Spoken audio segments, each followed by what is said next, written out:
No, when you're young, you know everything. And then you know less and less and lessons. When you know more and more and more, and then you retire. Chair, when you're ready.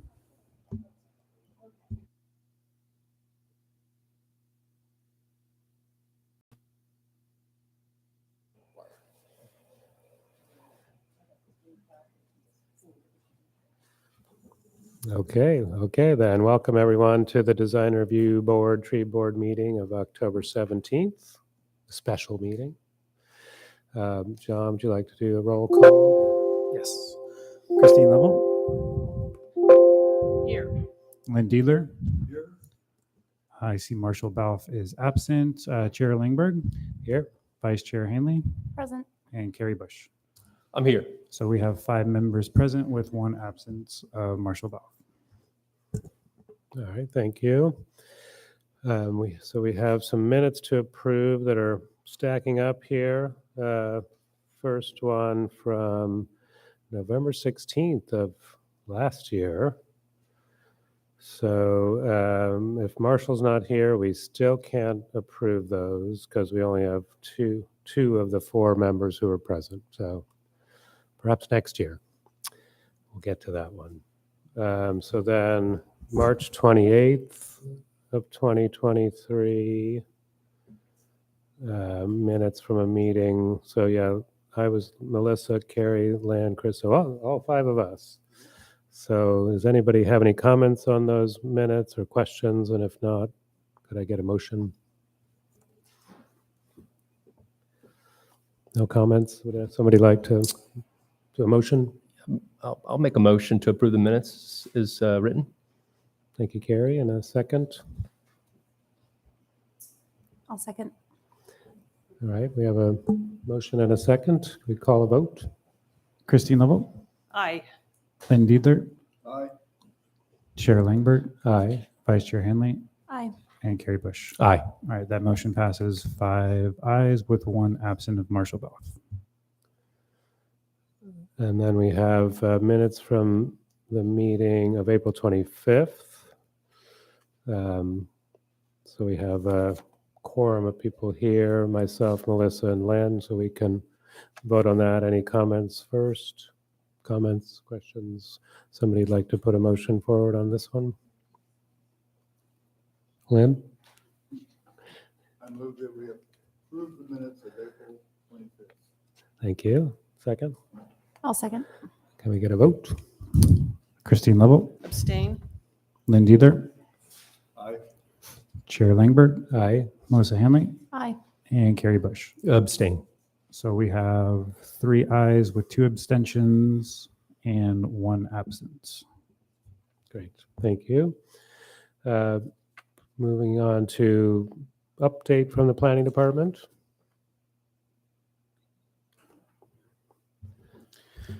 All right, so a few updates. We are still in the process of the Sonoma County Transportation Authority's ATP update, Active Transportation Plan. So that's replaces the Bike and Pedestrian Master Plan.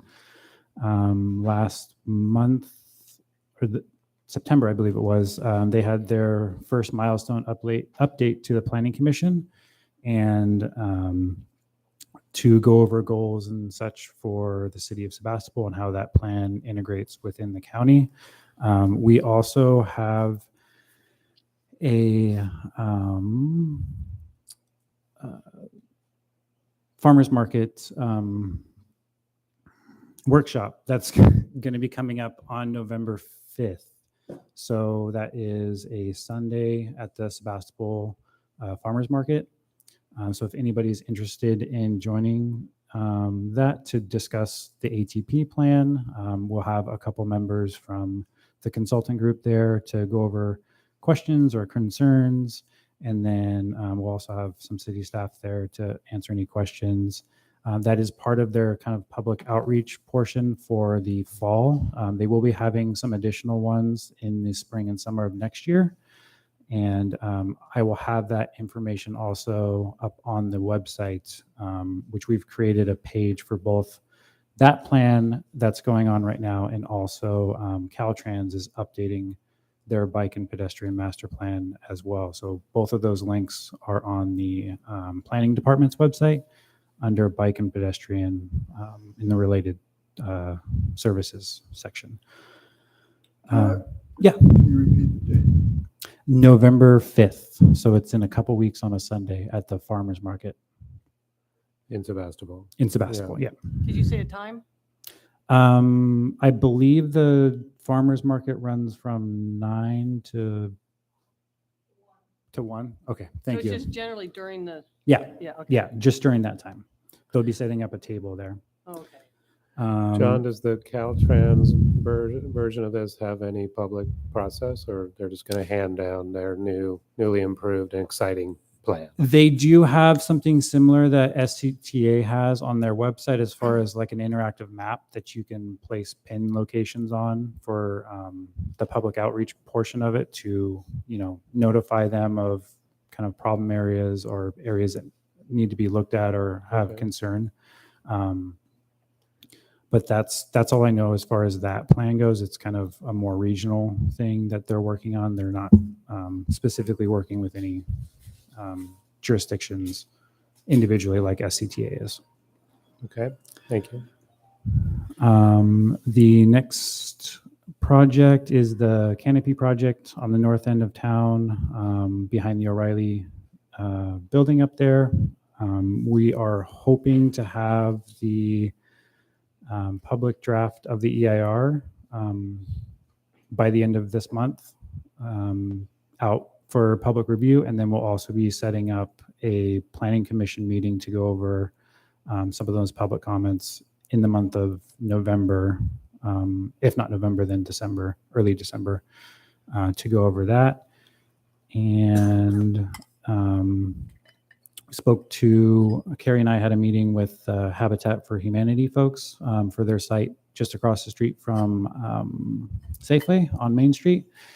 They are moving forward with that and hopefully their building permit is in process. They're just waiting on a few documents to come in to answer some questions that staff had as far as building permit related items. And they will be moving forward with that. I think that's all I have. Carrie, do you have? Sure, I've got a couple other updates. Mostly, let's see, project updates. The Woodmark project, they are continuing to do construction on their first phase. They have applied for a temporary use permit to have a large tent that would basically cover the two structures along Bodega during the winter so they can continue to do construction regardless of weather without, wood and everything getting damp. So that is still under process. It has a public notice comment period, which I believe is still ongoing. And then tonight's city council meeting has a few items that may be of interest. We have of course, the Caltrans Sustainable Transportation Grant to look at downtown streets. The authorization for that is on tonight's agenda. It's just on the consent agenda. I know we have gotten a number of questions about what the scope for that is. So I did want to note the staff report that is online includes both the full grant application as well as the scope of work that's proposed for the project. So if you're interested in seeing a little bit more detail of that, that is included in that. We also have the quarterly housing report and the quarterly saves. It's the Horizon Shine RV safe parking on the north side of town quarterly report on tonight's agenda. We are also kicking off the boards, committees, and commission recruitments for those who have term ending December of this year. And I believe we have a couple of folks on this board. So if you are interested in reapplying for your position, or if you have a question about whether or not your term is ending, let us know, and John can, or you can look at the council agenda tonight, which lists all of the terms that are ending. If you do want to reapply and you'd like to have a copy of the PDF of your last application emailed to you, you can let Susie know and she'll be able to get that to you. And also if you know of anyone else who might be interested, we do have a couple of planning commissioners, although I know one was just appointed, so I'm hoping he reapplies.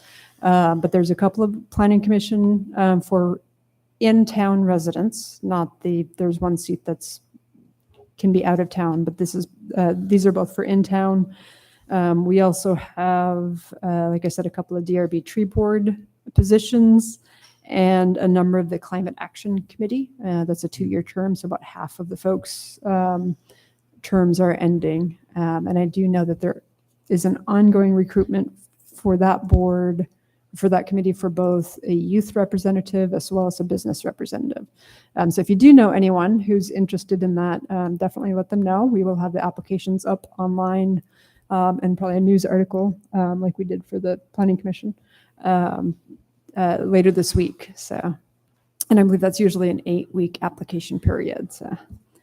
And then council is also having a number of budget and revenue discussion items on tonight's meeting. So if you're interested, please do check that out or attend the council meeting. And I believe that's it. Thank you. Any questions for staff on these various items? No? So Marshall, welcome. Thanks for joining us. Can we go back and do the minutes? I was going to from suggest that. Yeah. November last. So there's one set of minutes. Excuse me. There's one set of minutes that's just you, and you need to be part of this approval. So let's see. So this is from November 16th of 22. So Melissa was here, Marshall, and Carrie. So would someone like to make a motion on this set of minutes? Yeah, I'll make a motion to approve the minutes for November 16th as written. It's a Second? long one. Second? Okay. Call a vote. All right. Marshall Ball. Melissa Hanley. Aye. And Carrie Bush. Aye. All right. That motion passes 3 with 3 abstentions. Great, thank you. Okay, so moving on to comments from the public, non-items not on the agenda.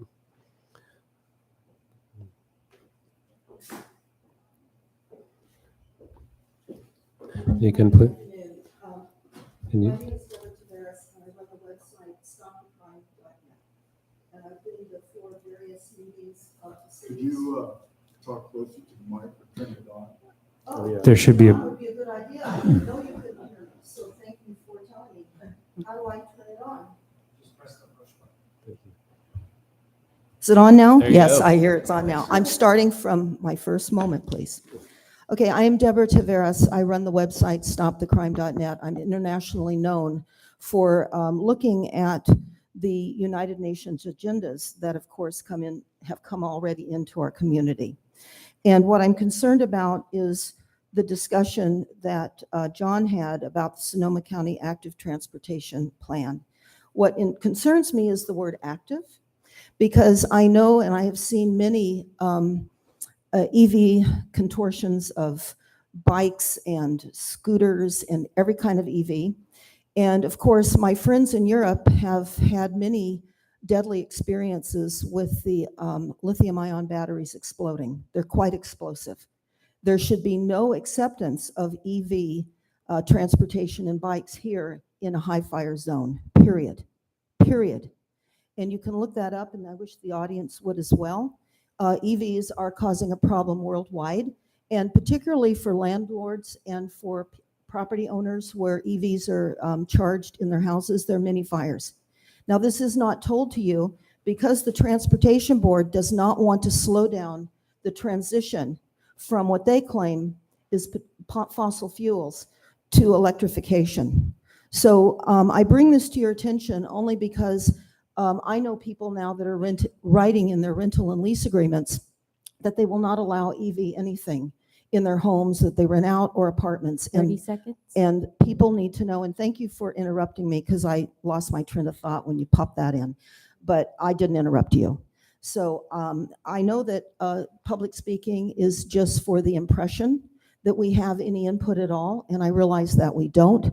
And quite frankly, I look at this as an enormous waste of time, other than I'm hoping that someone will understand the enormity of the dangers of lithium-ion batteries as they're now being proposed as a way in which to travel 2 minutes through are our up. town. Thank you so much. Thank you, Deborah. Another comment? Please step up So hi, and please tell us your name and my name is Marie. How are you today? Good, good. And how many minutes do I have here? Two minutes. Okay. So I got some questions, and I know that you can't really respond, right? Because it's just a comment and there's not response. I have some questions about the project going up on Bodega Highway over there. The questions are regarding the fact that it's my understanding that Sebastopolians, according to Article 34 of the Constitution, California Constitution, they have to take a vote in order to let these types of projects in. So, and you know what I'm speaking of, right? The project that's going in for low-income housing. My understanding is, and if you can tell me if I'm incorrect, is that with that development going in over there, in order to be exempt from Article 34, you have to be privately owned, receive no property tax exemption, and not have more than half of 49% of housing to be occupied by low-income residents. So my questions are this. Has a vote taken place in the community of Sebastopol? What do voters know about this project? If a vote has taken place, when will this happen? Is there a counting of the votes? When was the date of this vote? Is it necessary to pass now, and when will it pass? The next question I have is, how did this project come about? I'm almost done. When did this project come about? Did you receive this project because you received grant funding? And what are the terms and conditions of that grant funding? And in fact, if you did receive the terms and conditions of this grant funding, does that allow you to supersede and override the primary parent contract to the Constitution and to the people that you do serve? Those are the questions I have, and I will make an appointment with all of you later to get back to you so you can answer those questions for me. But thank you for your time, and I appreciate all you do for the community. thank you very much. Okay, anyone else in the audience like to speak on items not on the agenda? Okay, so we can move on to our regular And agenda Chair Langberg, item. would you like me to actually answer the question from the member of the public that was just asked? It's a point of information, so it's not a decision before you, so it's not a violation Sure, of please, anything. go ahead. Okay. Sorry. So the questions about Article 34, this project is not subject to that. There's no city funding going into this project. There's no grant funding for that. We did confirm with our city attorney that a vote was not required for that. The project was approved in, I believe it was 2022, through the SB 35 state streamlined housing process. Okay, quick question back to you. If this attorney says that there's no need for a vote, based on what bearing on statutes and codes or on the Constitution? Okay, so I'm going to actually, if you want to have a longer, I don't have time. That's sort of the simple answer, but I can give you my card and follow up with you. Yeah, great. My name is Carly, and I've been looking into what happened in Mendocino with the cannabis takeover of corporate California. And these organizations that we're giving power through these ministerial type of rights. So they take away the power of the people, they give it directly over to ministerial executive decision-making person, board, whoever. And it's to me, it's disturbing because I've just watched how it's caused the disintegration of our communities. And I think we need more community, more getting together and determining what kind of developments are going in. And I know for a fact that the EIR report, like qualifications to have the ERI report for a certain project, is completely swept away with these type of organizations making these decisions, these ministerial. So I'd like to see a comparison of the ERI reporting, contracts and how they differ from this SB initiative to, how typically we go through the developmental processes of navigating the environmental reports. So I'd be interested in see that the differences of requirements of those two. Thank you. Thank you. Any other comments from the public on items not on the agenda? And none from the public out there somewhere? No, we haven't received anything Okay. for not on the All right, agenda. thank you. So let's move on to our regular agenda item, the objective design standards. So John, you want to give us a little staff report? Yeah, so this is a continuation from our last meeting on August 15th? No, July September. So staff, you had provided a bunch of comments for the final draft of the document that staff handed off to Opticos, the consultant for this project. They've made those updates and changes within the document that you all have before you today, and we are asking for any final comments before we can move this on to the City Council for full adoption. There is one last point of discussion that I wanted to go over today, which I believe we missed in the last meeting, was to discuss the allowable eave height, which is on page 34 of the document under the building form section.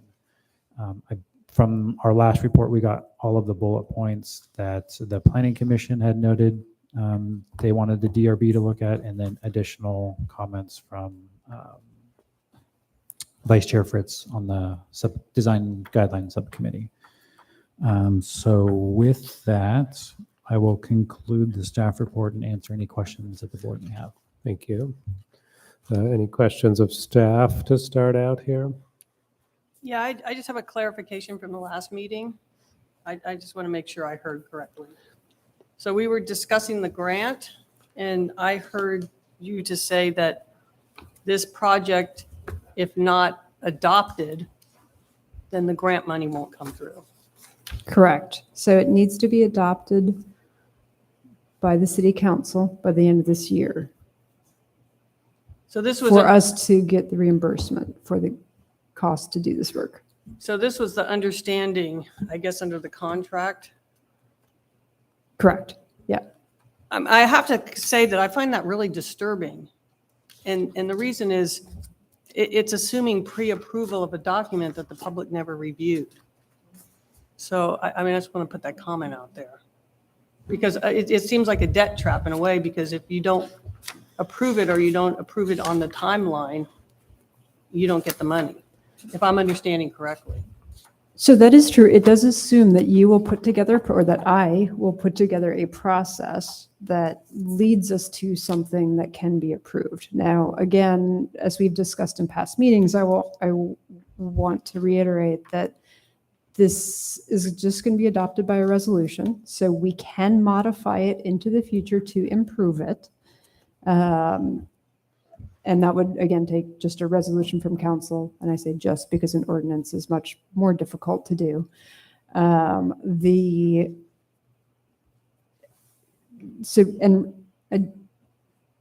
those who weren't here last time, we don't currently have any design standards for SB 35 projects in place.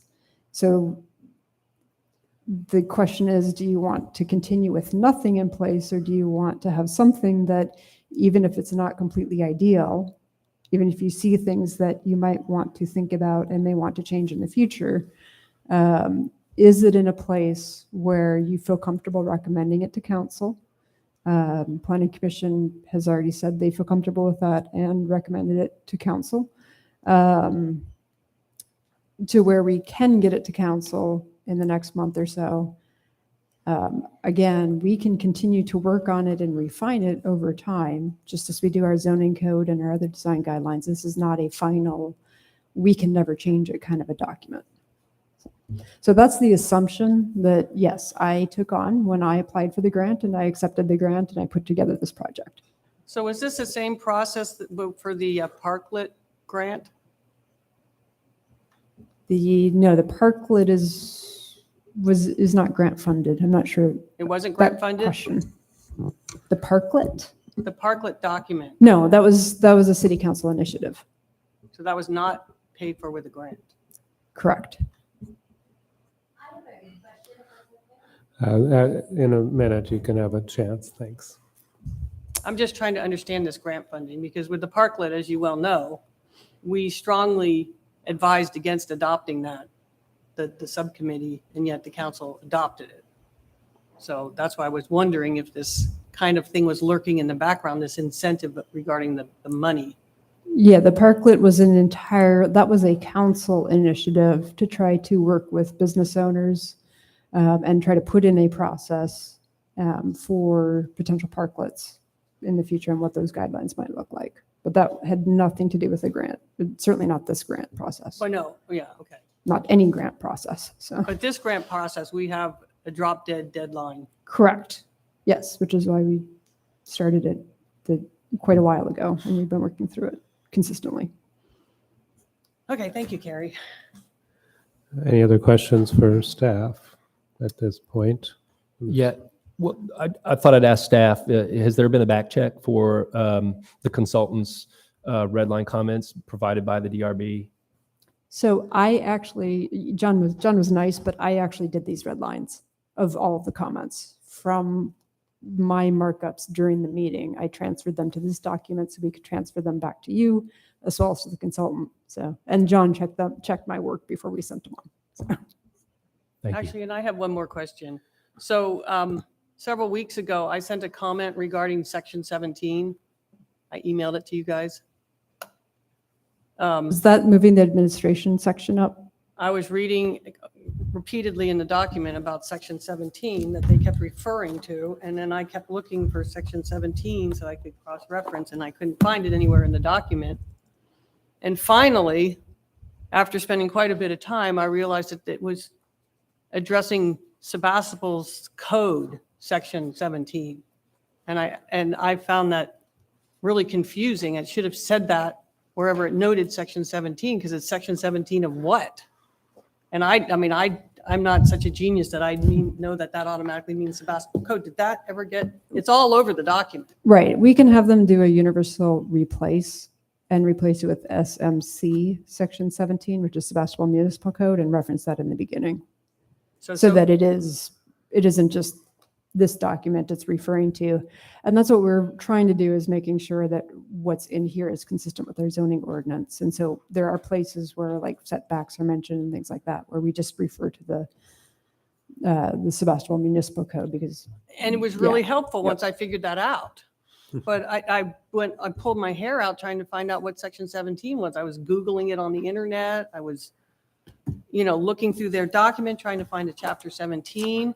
And it concerned me because, like, who else was going to look at this and just blow it off as soon as I found out? And it was only because on some page you had a red mark and you put those SMC in there, and that rang the bell. But otherwise, I would never have figured it out. Okay, so we will have them do a universal replace to add the SMC. That way it's clear that references. I think it's important. Yeah. So maybe I would suggest, we haven't had public in attendance for a long time, so I don't remember the protocol, but I would think we could take comments or questions from the public and then go to our whole debate. Yeah, so the normal process is questions from the board. Right, but the questions are getting into content of the document. Right, so please try to keep them to questions and not comments. If there's questions for the staff from the staff report presentation, sort of protocol of why we're here today about this document, we can do those, then take questions from the public, and then come back and discuss the document again. So any other questions for staff at a basic level? Not now. Okay, great. Oh, I just want to clarify one thing we were just talking about. So we have comments, and the public is allowed 2 minutes. But we're saying questions, they can ask questions. No, it's comments from the public. I mean, it's about this agenda item, 2-minute comments. They can ask questions. We just heard questions, but they're not necessarily answerable questions. That's another question, but we're not quite there yet. Okay, I guess what I'm trying to ask is, because this document is really, affects the public greatly. Are we saying that they can ask like a question if we're discussing something? Can they then ask a question, or are they strictly mouths shut except for 2 minutes? I think you could pose that to the planning Yeah, director. if I may, and as the chair, you can certainly request that we change it back to 3 minutes. That's fine. That was a council change recently, just given the number of public comments, but I think it's always the chair and the board's right to modify that. The process is generally to have public comment and then bring it back to the board. At that point, the public would not have further public comment unless the chair calls on somebody in particular. And that's just the Robert's Rule of Order, or the public hearing process that we follow. Right, because because we're casual here, which I really appreciate. So But when we've had back and forth with people in the audience during the discussion for questions and clarification. So that Not would, comment, but just like, I just, whatever, some question. I don't know what it would be. right, normally that would be the chair's right to Okay, to call on somebody. We do need to keep a certain, order to a right, meeting. understood completely, yeah. All right. Thank you, Christine. Any other questions of staff right now? Okay, so anybody in the public would like to speak about this item on the agenda, our objective design standards? If so, you can come up to them. Please come up to the mic and use the microphone and state your name. Hi, I'm Sarah. I just have a question because it seems from just this small amount of information that was discerned here today that there looks like there's going to be an approval of some type of document that the public actually doesn't really know anything about. There hasn't been an opportunity for any type of public opinion. And I mean, no disclosure to the community. People don't really know what's going on. And we're going to be adopting something that could greatly affect all the wonderful people that live here in this county. And since we are in wine country, it kind of seems like, hey, spend, $100,000 on 20 cases of wine, but you don't get to taste it. Like, I mean, great. Yeah, we can go back and change things and stuff like that. But what if there's fundamental shortcomings and items in this document that, once the ship sails, trying to catch up and make these corrections on things, it just seems really prudent that this should be something that's absolutely disclosed to the people. There should be an opportunity for comment. There should, I think Christine said she found a lot of things in there that weren't really clear to her. And this is kind of your guys' job. And so if they're not clear to you and the people don't really know really what's going on about it, I don't know what the rush is to go ahead and get this approved. So that's all I have to say at this moment. And I may have more questions if we keep talking. So thank you very much. Thank you. I'll just like to respond to that because so this item has been in front of this board and the Planning Commission for many months. Both meetings are public processes and they are agendized publicly. So there's been a chance for the public to comment as long as we've been looking at it and commenting on it. So it is very much a public process. And all of these members here, we're volunteering to do it. It's not our job, but we volunteer. We put in a lot of time. We are professionals. We are working very hard to go through a lot of information in a public way. No, I appreciate it. I'm not saying, I'm maybe a little late to this game, but it seems that as wonderful volunteer people of this community, if there's issues with it, does it really need to pass by? I mean, is there some kind of a, consequence or some kind of a... There is a consequence that was brought up earlier. So there's grant funding for this process because of state law coming down related to public housing or certain types of housing. And so a grant was obtained, and if this is not approved as a resolution, then the city is liable to pay the consultant out of its own coffers versus the state money that has been applied for at the end of this year. So that's,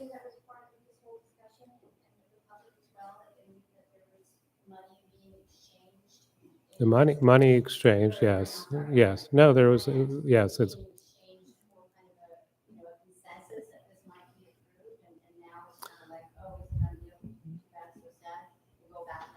And so. Chair, if you do want to have it back and forth, if you could have her come up to the microphone so that the public could. Yeah, okay. Yeah. Yeah, well, I think as you listen to the ongoing meeting, you'll hear more about it, so. Hi, Deborah? thank you so much for volunteering us into a world of non-consent and also into the climate action plans of UN Agenda 21, where it clearly says in here, infill is required. And you no longer have local jurisdiction. You are being superseded not only by the state, but by the federal government. So I think it's absolutely crucial that you let the citizens know, because it doesn't matter what they say. My being here for 2 minutes, I hope it's 3, I don't know yet, but I hope it's 3 minutes, doesn't matter at all. I have been to thousands of meetings over the years, thousands, all kinds of meetings, One Bay Area, Pacific Gas and Electric, you name it. We have made really the only big important thing and step we made was the opt-out of the smart meters and perhaps the decision about the wireless meters here. But you are being spearheaded into no control. So it's good that you're volunteering and this is not your day job because you're not needed. Your ability to react and to required to take money or you lose, we all are losing. We're all losing. Think about what this really means for Sonoma County, not just Sebastopol, but for the entire state. In fact, for the entire country. This is what all the cities are facing. This is not unique. The comments that you're hearing from people about the idea that there's some kind of a constitution, you're a corporation. You only do statutes and mandates. We're outside of the jurisdiction of what used to be the idea of a corporation. I mean, a constitution. And sadly, your volunteering is volunteering us in to a non-recoverable situation as part of the country's downfall, truthfully. Because when I read the climate action plans and I go over them as I've looked at thousands, they're all over the world. They're in Russia. They're everywhere. It is a reduction of greenhouse gas emissions at the price of reducing all resources and infilling building, as you are deciding here, within neighborhoods that are already there in the mix of low income and moderate housing for the threat of losing money if you don't do it. And for the threat of the lifestyles of people that live in the communities, because you know why? These plans are all about there will be no haves or have-nots. Now, if that's the world of socialism and totalitarianism that you want, continue to volunteer for our demise, because that is absolutely what I see, what is happening. And this is the state of the horrific aspect that people are all concerned about nationwide. Many concerns, many concerns. And I can only say, thank you for writing all this up, Miss Facilitator, because there are facilitators, and I've seen many. It's all the Delphi technique. It's all based on consensus. Your time is up, Deborah. Thank you for your I know, comment. all of our time Thank is up, you. actually. Okay, Marie, hi. Okay, so again, nice to see you. Did one email go out to any Sebastopolian about this? I'm talking about between the board members. I'm talking about the community. Did one flyer go out? Was anybody, see, I'm late to the game because I just found out about this, wasn't notified, and my friends weren't notified. And the deeper question that I really want to ask is, this attorney that, how do you say your name? Swanstorm? Okay, Miss Swanstorm, I apologize if I'm pronouncing it incorrectly, that gave approval on this project. This is a top-down situation, not bottom up. You guys didn't go out to the community and ask the community if that's what we wanted. And my understanding of the Constitution, even though people think it's old, the whole point is your rights are derived and protected by the Constitution because we, the people, are the ones that give it life. And so the people's voices need to be heard. And so if that attorney is relying on statute and code to protect you, please know that's not the case. The primary contract is the Constitution itself. That is where the statutes and codes are derived from. So there's a lot of attorneys out there getting a lot of bad advice because they just want to roll over on people and push projects through. But if this project, what it appears to me, is a top-down priority versus a bottom-up, the community wants priority, that's a problem. And it puts you guys in a legal and lawful situation that's not good. So I'm just curious, since you were having dialogue with other people, did you guys personally talk to the attorney, and what code or statute did he cite, or is there something in the Constitution that he sought for you and cited for you and said, yeah, right there is where you can bypass public opinion. Right there is where you can go from top down and take your authority from this grant versus actually listening to the people. Was there something in his advice that he gave you that made you think that this was okay to leapfrog over the people and their desires and go directly into the terms and conditions of the grant?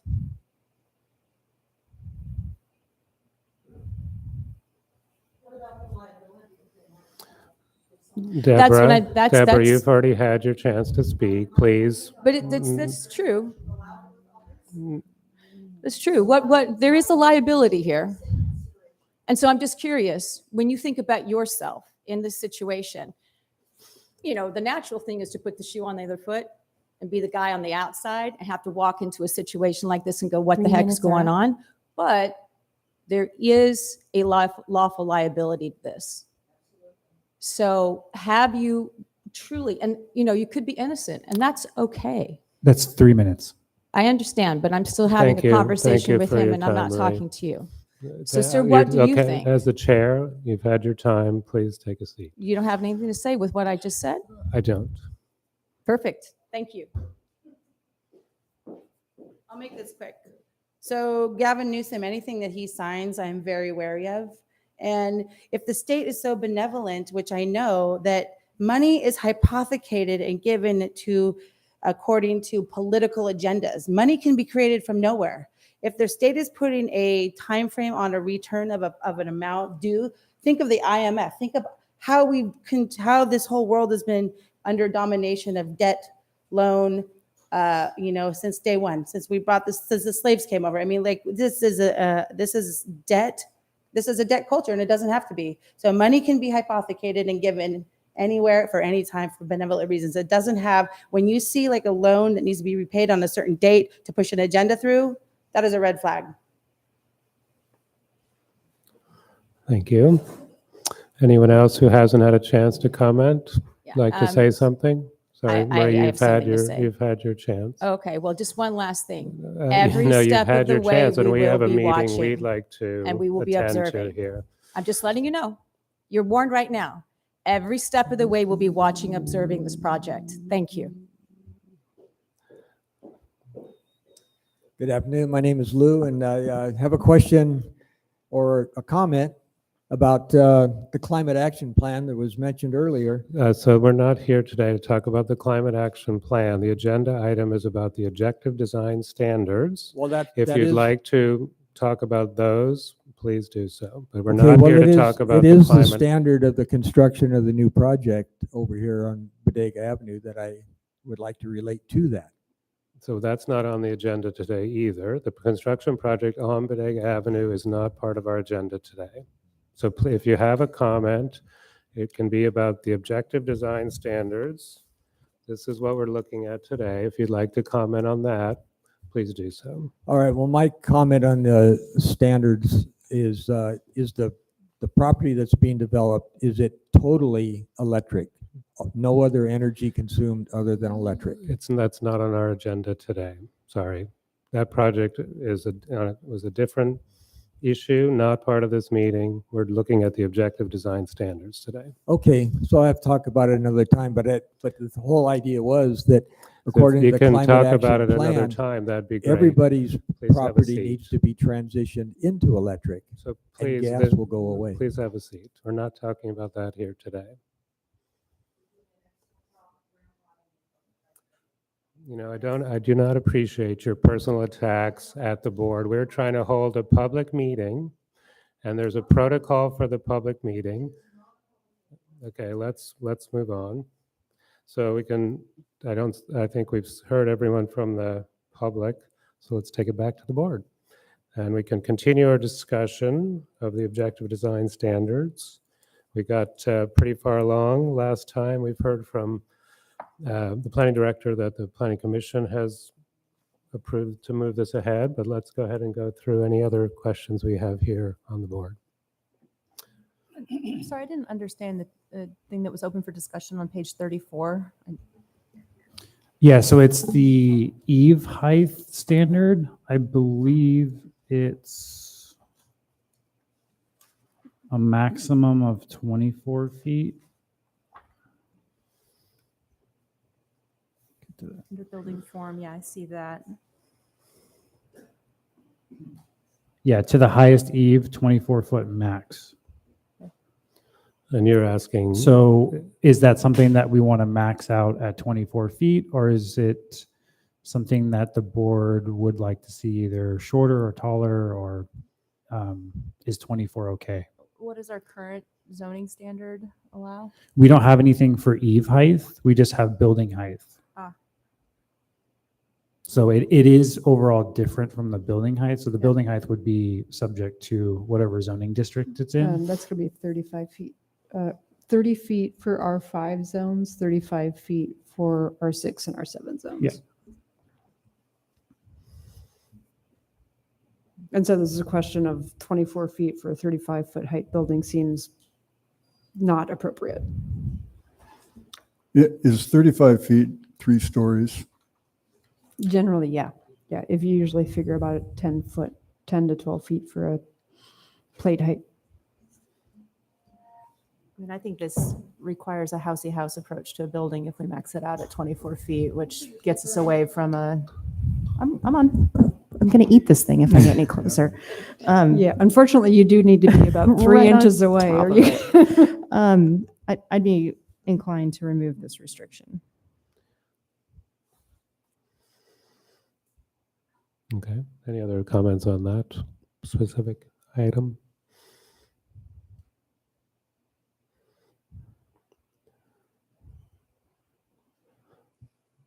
All right. And so is the consensus, sorry, to just, because I'm editing the comments for the consultant right now, to just remove it entirely? Or, Well, it does seem to be, like Melissa said, sort of case specific, building to building. The eave is related to the shape of the roof and the slope of the roof. And so how can you regulate just the eave height sort of generally? That doesn't make sense. So I would agree to remove it. okay, thanks. So that was the one request from staff specifically. To go over any other comments? Carrie, do you have any other things you'd like to add or no? I added my comments to the document before, plus our additional comments from previous meetings as well. So as long as they've been picked up by staff and been articulated through this new document, that's great. Okay, thanks. Melissa, anything else you'd like to add? No, I thought my comments were all captured. Thank you very much for Okay. going through all that. Marshall, anything else to add? I didn't hear what you said. I didn't hear what you said about the height of the eave. So this side of the table was agreeing to just remove that restriction. Okay, I agree with that. Okay. And then any other comments after the latest round of edits? Go ahead, Lynn.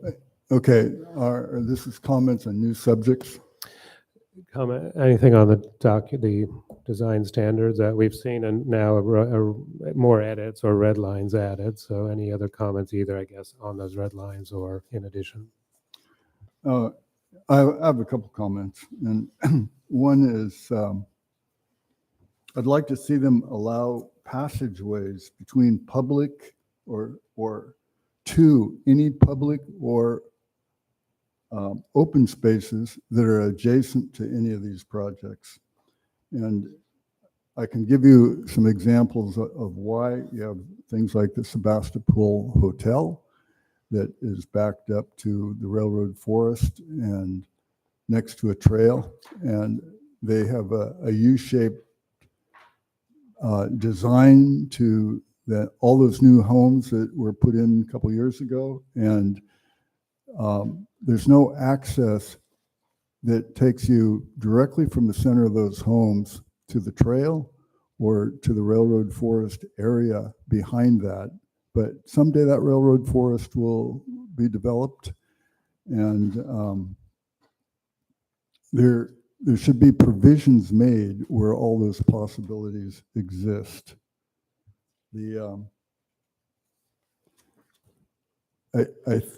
There are a number of other examples. Another thing that I don't see in here, and it's kind of a general problem with this whole document, is that the kind of buildings that we see happening in Sebastopol currently, the new buildings, the new projects, are much bigger than what is reflected by these documents in general. And they tend to be, maybe a dozen units in here on the larger scale of things that they are showing, but we're talking, 80, 90 units on the current proposed projects. And I think there should be something in there that goes to the point, at least two sides of every unit have to be open and have at least 50 feet of clearance be outside the window of those open sides so that you have somewhat of a view. I see the projects going on here, and particularly in Santa Rosa, where we have these big, massive projects going on in many places in the city, as being built similar to hotels, where you have sort of a middle passageway and everybody has rows of units, and they have an access and maybe an escapeway somewhere, but they are mostly walled in by three sides. And I think that is a poor way to live. It doesn't seem healthy. It doesn't seem, you can build them really cheap that way, but you should require, and I couldn't find anywhere in here where it requires at least two faces of any unit to have open space in front of it.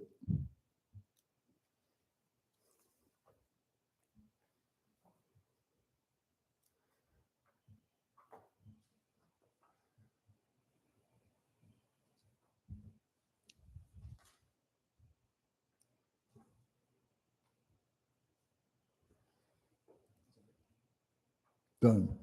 Yeah, thank you, Lynn. May I respond to Lynn? Sure. Okay. Dear sweet Lynn, I love this guy.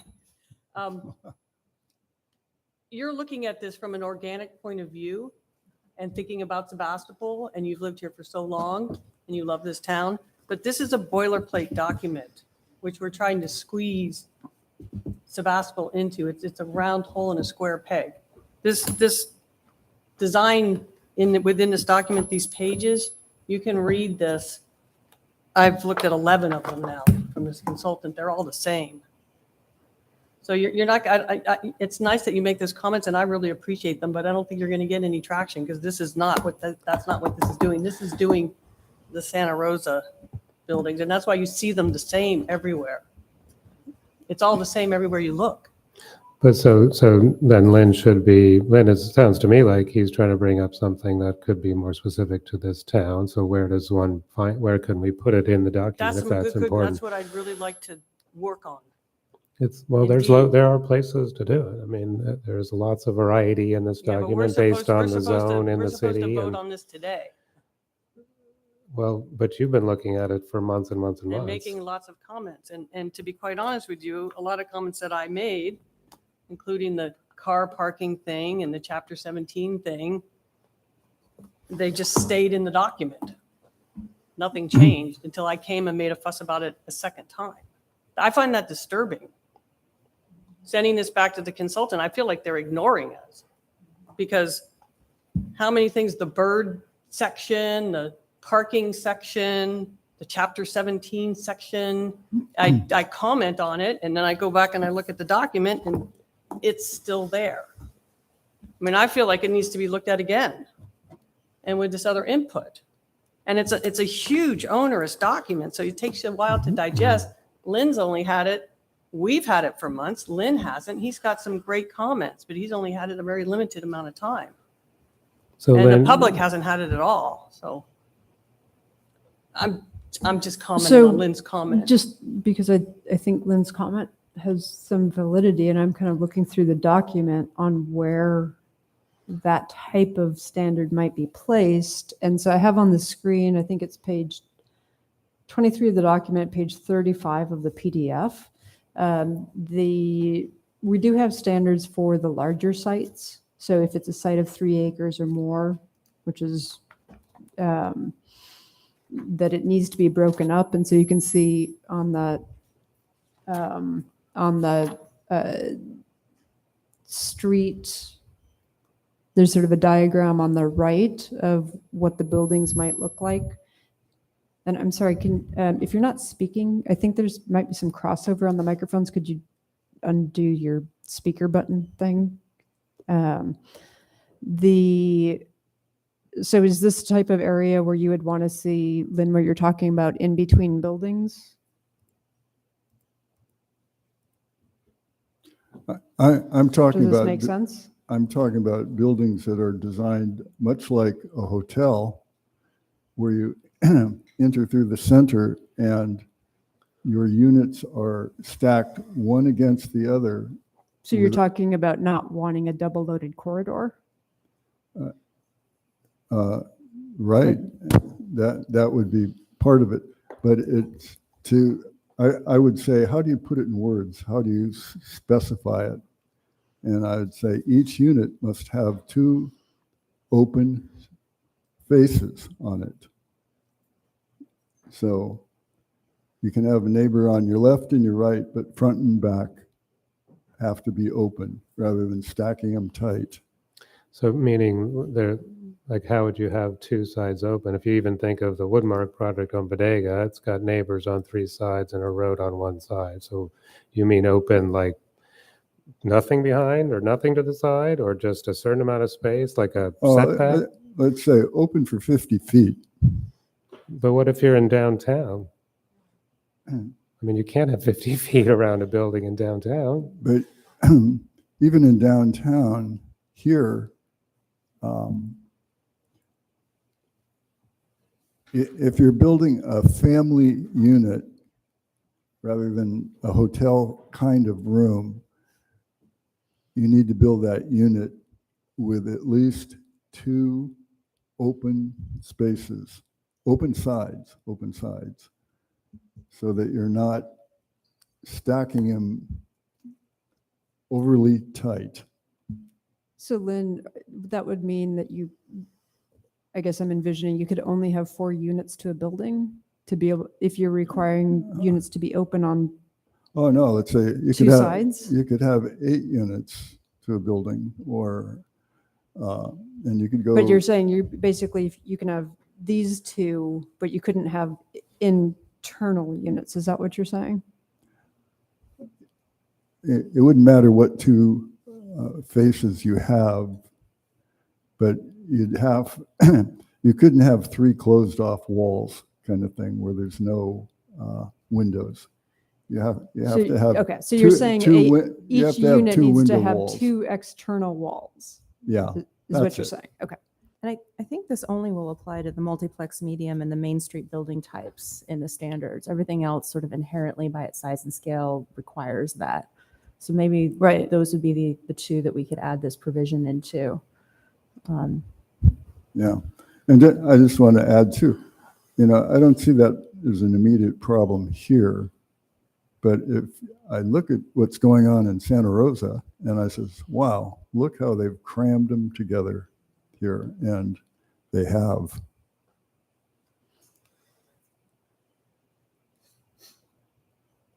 Okay, and Melissa, thank you for looking through the different building types. So yeah, so the building types that we selected and that we are looking at allowing, in general, it was trying to break down the scale and the massing, which is why there are only a couple that you could, so that like the cottage courtyard and the townhomes, those types of things, where you end up inherently having 2 external walls per unit. Mhm. And Melissa, you said it was the multiplex large or medium, I think it is. I don't think we have a Multiplex medium and then the Main Street building type. Just quick review, but it seems like those are the only 2 that could start to have units stacked. I mean, and even in those 2, if we created this provision, it would require the building type to be shallow enough that you could have sort of front and back openings. Right, and we don't have the multiplex large because that just Too wasn't big. appropriate. Yeah. Yeah, too big.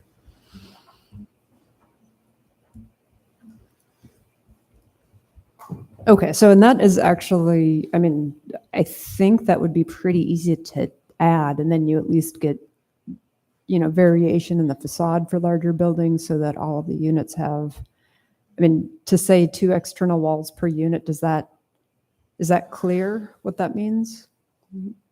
But what if it's an infill building right in downtown? That's not one of the. Well, and I guess that's the question. Do you, and I, actually, one of the things that I had as a note, let me just share my screen again to go back to the document. We do have page 22. We do have a couple of different ways where that these regulations work. One is the building type. The other is the what they're calling transects. But we had actually noted, and it's on page 22 of the PDF, page 10 of the document, the whole form-based district thing. They are getting rid of all of that stuff. And actually in our last, so this was our comment that that maybe it's an overlay. They are actually going to be removing the T3, T4 stuff and just be calling it our zoning districts, R5, R6, R7, with overlay a on design district overlay. Mhm. Yeah, is what those are going to be called. So that's going to clarify a whole lot of stuff Mhm. and make it just relate to our zoning code. So I guess Wait. So this is going to be changed in this document? well, everywhere they have the T3, we were asking them to put in the R5, R6, R7. But that's not what's happened. That's Well, happening it's- in the The future? markups show that. though. These are the markups. Yeah, They the whole document has not been revised yet. They will do that once we're done with all of our comments. Yeah, so that's what they, and they said, we could just get rid of the whole T3, T4. And John and I said, I think that's where we're going to want to go with it. So I'm seeing nodding heads. So that sounds like that's a good direction. I figure if, we who use R5, R6, R7 all the time are confused by this, everyone's going to be confused. So, okay. What we can do when we get to now we can talk about it just with regular zoning, the downtown core, you can have that, what Lynn is proposing, you can have that apply in areas not the downtown core, but allow, not have that standard be applied in the downtown core where you might have, someone converting offices above the theater, for instance, at the corner of Main and Bodega, and they could make those into apartments, and you might end up with internals that only have one external wall. So you can allow that and not allow that in some zones and allow it in others. So I think that's maybe the best way to handle that, Lars's concern. And would that be just downtown core? Or would it be any of the commercial cores where you might have, like the Kathy Austin project at Healdsburg and Murphy? It does actually fit this requirement. It's now going to be 2 units above and 2 units below. So they actually have 3 sides open. But even if that was smaller units and you had 4 and 4, it would still have 2 open sides. So. Yeah, I feel like it's really the downtown core that Okay. would be the exception. Okay. We I feel agree. like the downtown core would be the exception.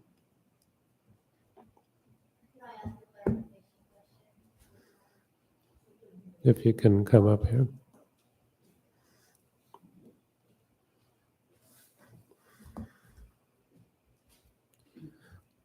Thank you. Again, a little late into this, but it feels like where this conversation is going and the concerns that you all have with this document, I'm just getting the sense that, is this going to be the foundational document moving forward of subjective and objective building codes here in the future?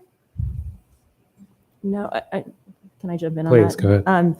No, and that was a really big concern for this board as well. We were concerned. This objective design standards are just for SB 35 or HAA projects, which are very low income projects.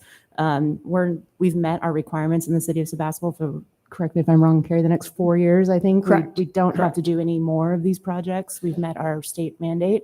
So if you wanted to build a project just for market rate, you're not subject to these design standards. And we were really clear to change the title of the document so that it's, explicit that it's not for projects other than SB 35 or HAA, because we don't want these to be applied to.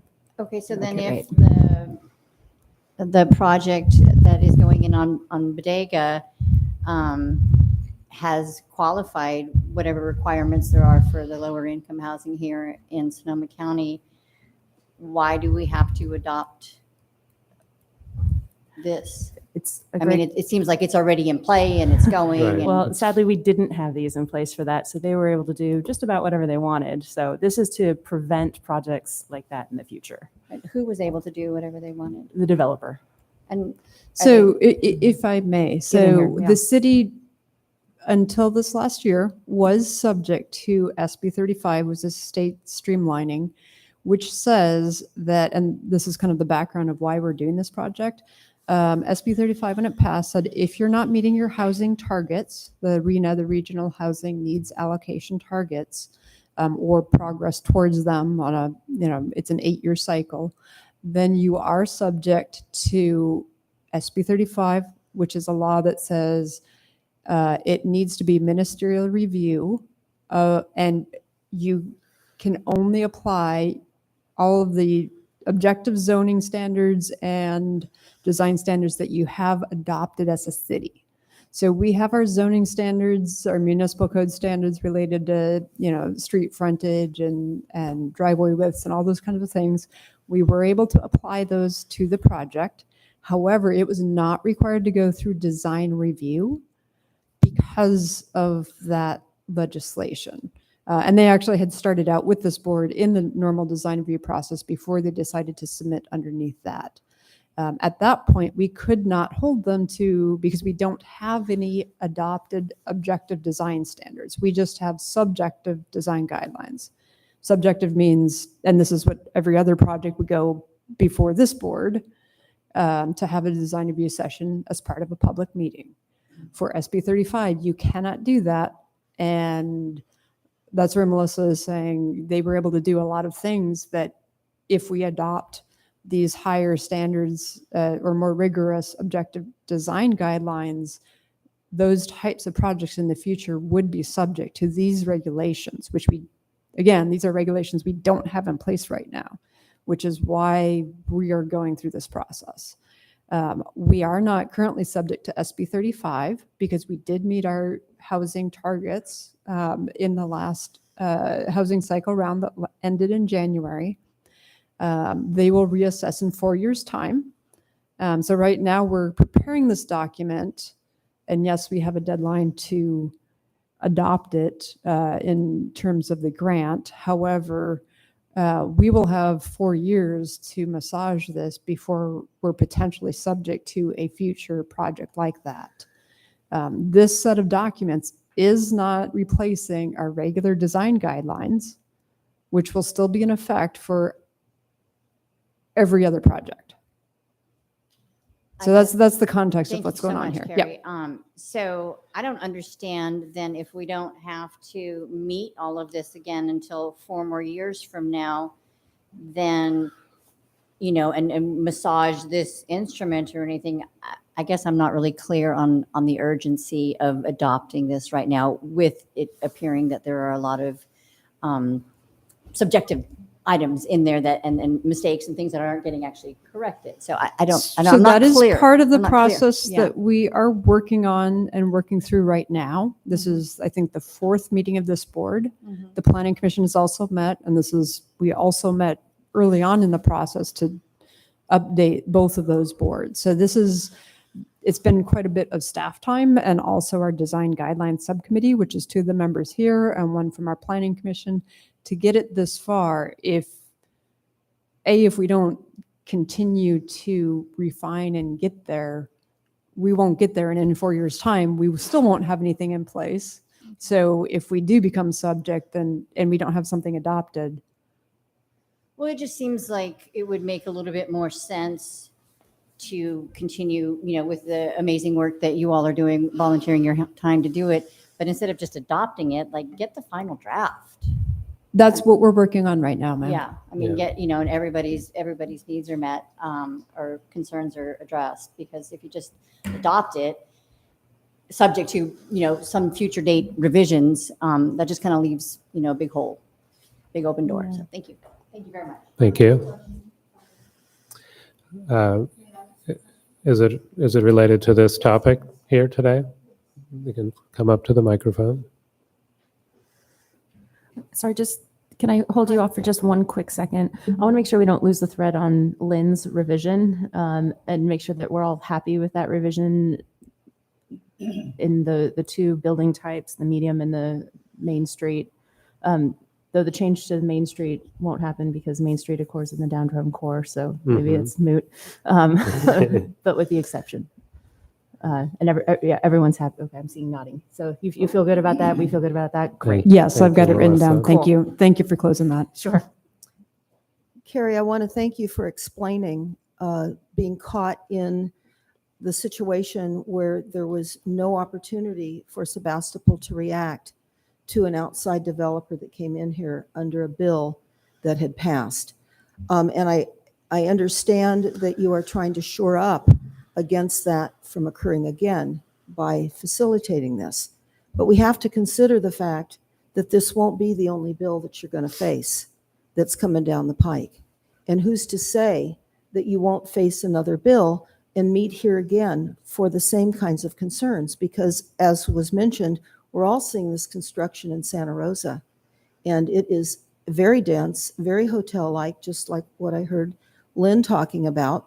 And it's all over the country. It's even in foreign countries too. So I'm just wondering, if it's that huge and it's flooding the nation and other countries, how is it that you're going to stop what we're seeing growing bigger every day with another bill that comes down the pike? That's my question. Thank you.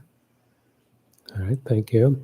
So Lynn, to go back to what Lynn said, you also was proposing, it seemed like, some other piece about public walkways or something like that. Yeah, let me repeat on if you look at Sebastopol Hotel, the only pedestrian access or exit from there is to walk along a paved road. Now, immediately next to that hotel is a trail, but it's fenced off and there's no direct access to the trail.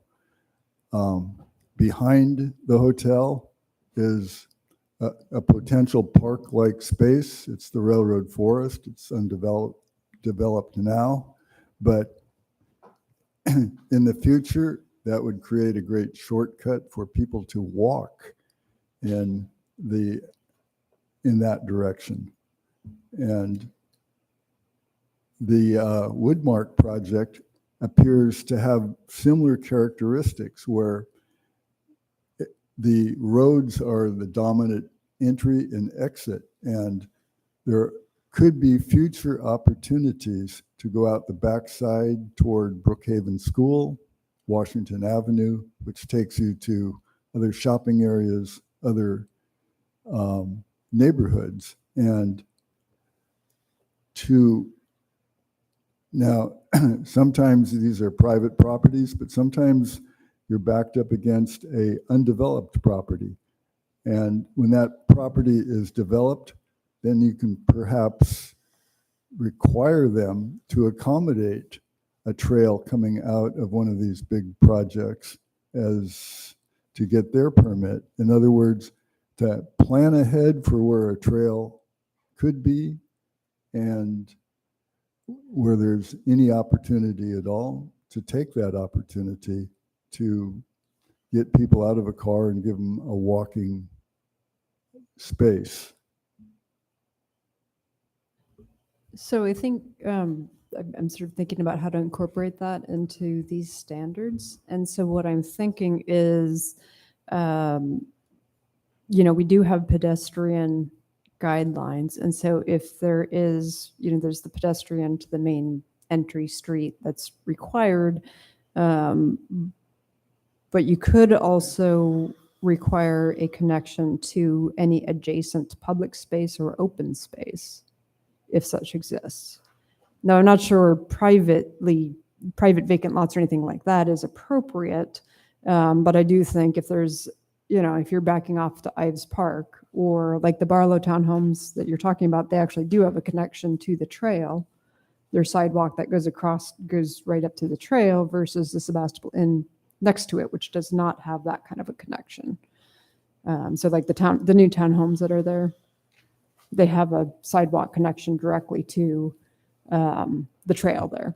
They do at one front corner. Yes, but and in the back. Not in the back. There are not formally, but that you can walk that way. Yeah, yes. two people have rear exits out their yards, but other than that, it goes into wooded thicket and a deep drop. There's no connection to the trail going in the back of that project. But there could be in the future. Yeah, there could be. When they looked at that, the ADA ramp to do that as a formal paved trail and steps, given the topography was going to be quite a bit larger, and because it's actually an environmental setback back there, the city did not want a really built up within the environmental setback, because that's an environmental buffer zone. But we did allow them to do, because I know they asked, could homeowners put gates onto that trail if they wanted to, and we were certainly encouraging of that. So. Can I comment on that? Because I might be a dissenter here, and I wish Chief Nelson were still in the room to comment on this. Like, there's some public safety issues about allowing pedestrian-only, non-defensible space at the rear of properties onto adjacent public lands. I mean, you can't get police cars back there. You can't see it. Usually there's eyes not on the street. They're not well illuminated. You've got now private property being used as a pass-through. I mean, there's liability around that. I don't know if I would want to invite that onto my development. I was thinking the same thing.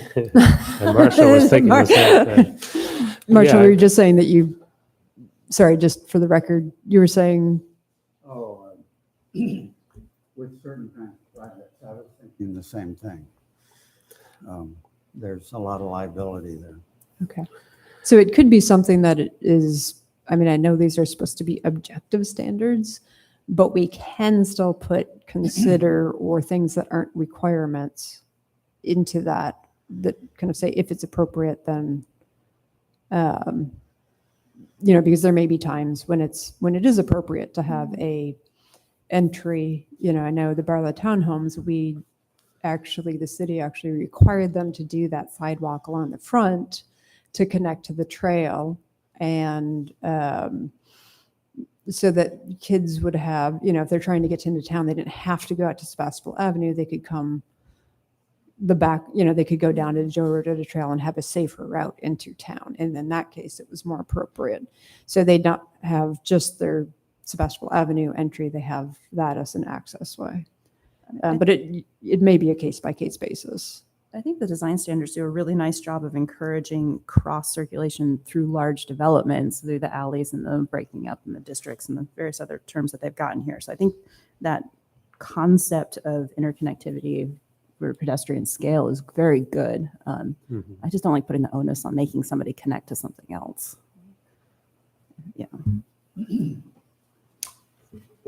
Yeah, I would be curious if that's not more of a specific plan item versus a design standard. I'm asking staff of that, really. That's a question, I think. I'm not so much sure it's a specific plan as it is a specific design consideration. So it's a question of, do you require it or do you encourage it when it's appropriate, but not require it? And that's kind of, I think, the question that's being discussed. So, Yeah, because even these projects may not come to design review board, but they'll come to the planning department. correct.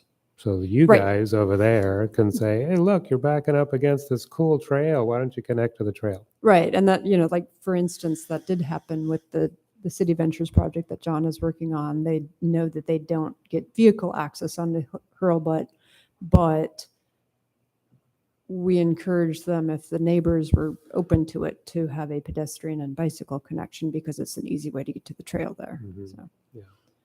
So yes, we as staff, I would say, certainly do that. And you're correct. Just because someone is going through a ministerial process doesn't mean that we don't have conversations with them. Mhm.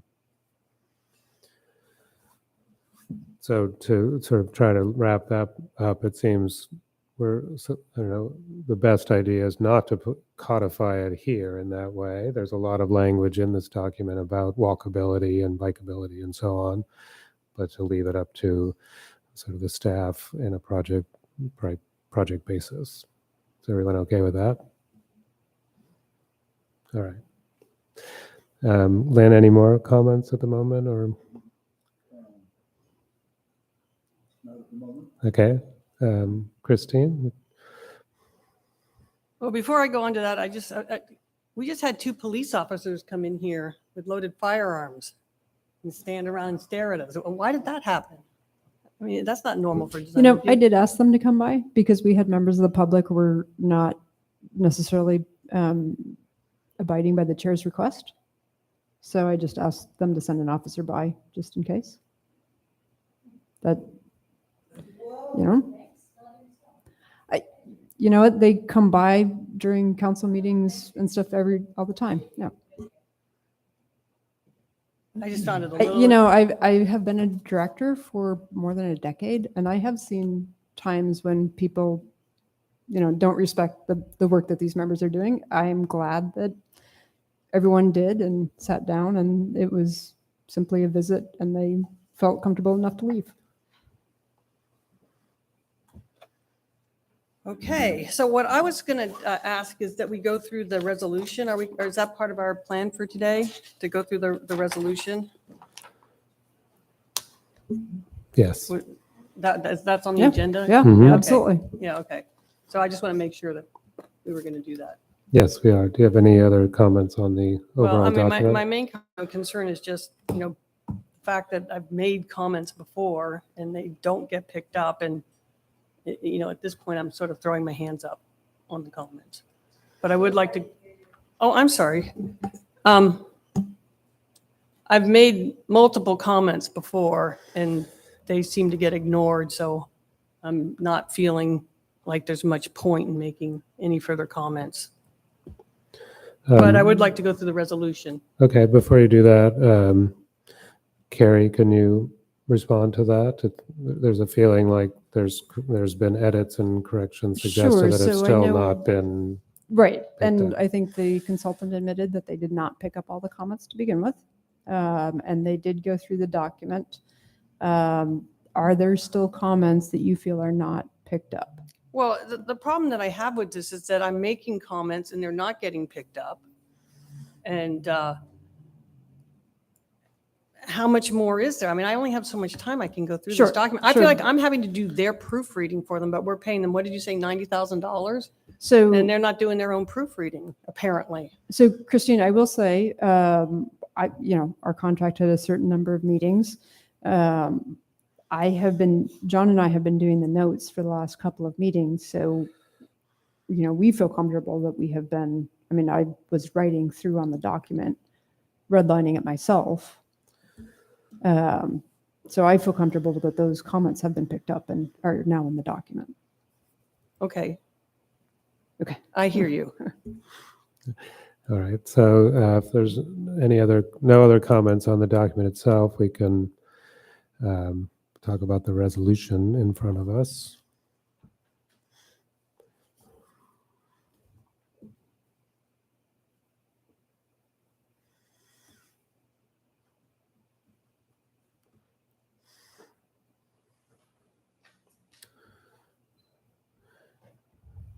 Would it be helpful for staff to kind of maybe give the Cliff Notes version of the or how should we go about this? It's 2 pages. So I can pull it guess. up on the screen if Yeah, that's helpful sure, for folks. let's Okay, do that, yeah. give me just a second to find it.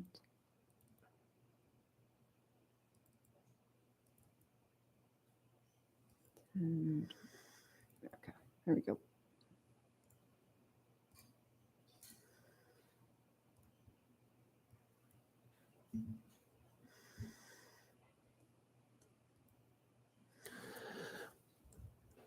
So it's giving a background that it kind of complies with general plan and Correct. CEQA Yeah, and so and- those are the general findings that we have in all documents that kind of basically say, whatever we adopt needs to be consistent with our general plan, and it needs to be consistent with the CEQA document that was done as part of that general plan. So when, this is kind of reiterating when it was adopted, and then, how is it consistent with the general plan?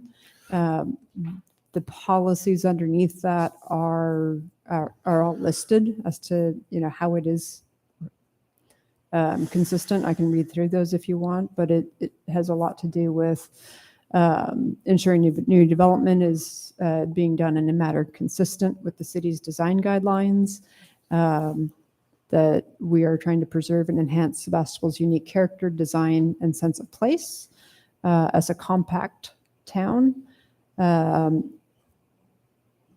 Discourage repetitive designs in commercial and residential areas, but have a cohesive visual relationship between structures and surroundings.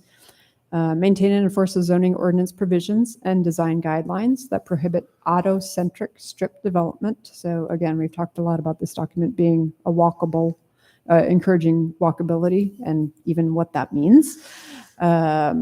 Requiring that new residential development be consistent with the design guidelines. And so that is, what we're trying to do is take our subjective design guidelines and the goals of those and making objective design guidelines for those projects that can only be subject to objective design standards. And then we have a number of city council goals that city council has adopted, although I know this is a couple years old at this point. But those include reviewing and evaluating design guidelines, developing a plan for the future of Sebastopol with implementation of the general plan, which does talk about design guidelines, enhancing housing opportunities in Sebastopol, and when possible, provide assistance to housing projects. So in a lot of ways, this is seen as a helpful guide for developers of what the city's expectations are, and engage with the community on housing issues and suggest a review of city policies. I'm not sure if this is, this is kind of engaging with the community on housing issues in terms of having design guidelines in place. And so the next set just talk about the process. And this is actually historic process, goes back to 2019, when the city council created a design guidelines subcommittee. And for those of you in the audience, this background, that subcommittee has also developed a set of standard conditions of approval, which are used for all development, not just SB 35 developments. But the main, one of the main components is to develop these objective design standards. We began working in September of 2022 on these, and met throughout 2023. That subcommittee met throughout 22 and 23 to develop the set. We provided a staff report to the Planning Commission on February 28th of this year and May 23rd to this board. That was that preliminary review of the existing conditions and the next steps. And then we have met on July 25th, September 5th, and October 17th with this board at public meetings to review these objective design standards. And so then now, therefore, is that the DR Design Review Board would adopt this resolution, finding that the objective design standards are consistent with the city's general plan goals related to community design, and recommending council adopt them. I will say this is a little bit unusual for the Design Review Board. Usually it's the Planning Commission that has to determine consistency with general plan and zoning and those types of things. We did have them, review the consistency with the general plan, some of the other non-community design related general plan standards. So we've kind of limited yours to the community design finding, which is the design board's mandate. And so that's the gist of the resolution. That's it. Thank you very much. Any questions on the resolution as just read? Yes, I would like to go through my comments. Go for it. Okay, so goal CD1, preserve and enhance Sebastopol's unique character, design, and sense of place as a small, compact town. But this document has embedded in it the ideology of high density and urbanization. And I see that as being sort of the opposite of small town. I mean, to my mind, small town comes up with a much different thing. So I feel like this is sort of a false statement. So I think the question I would have is, the density and allowed development is controlled by the zoning ordinance. So the number of units, all that kind of stuff is controlled by the zoning ordinance.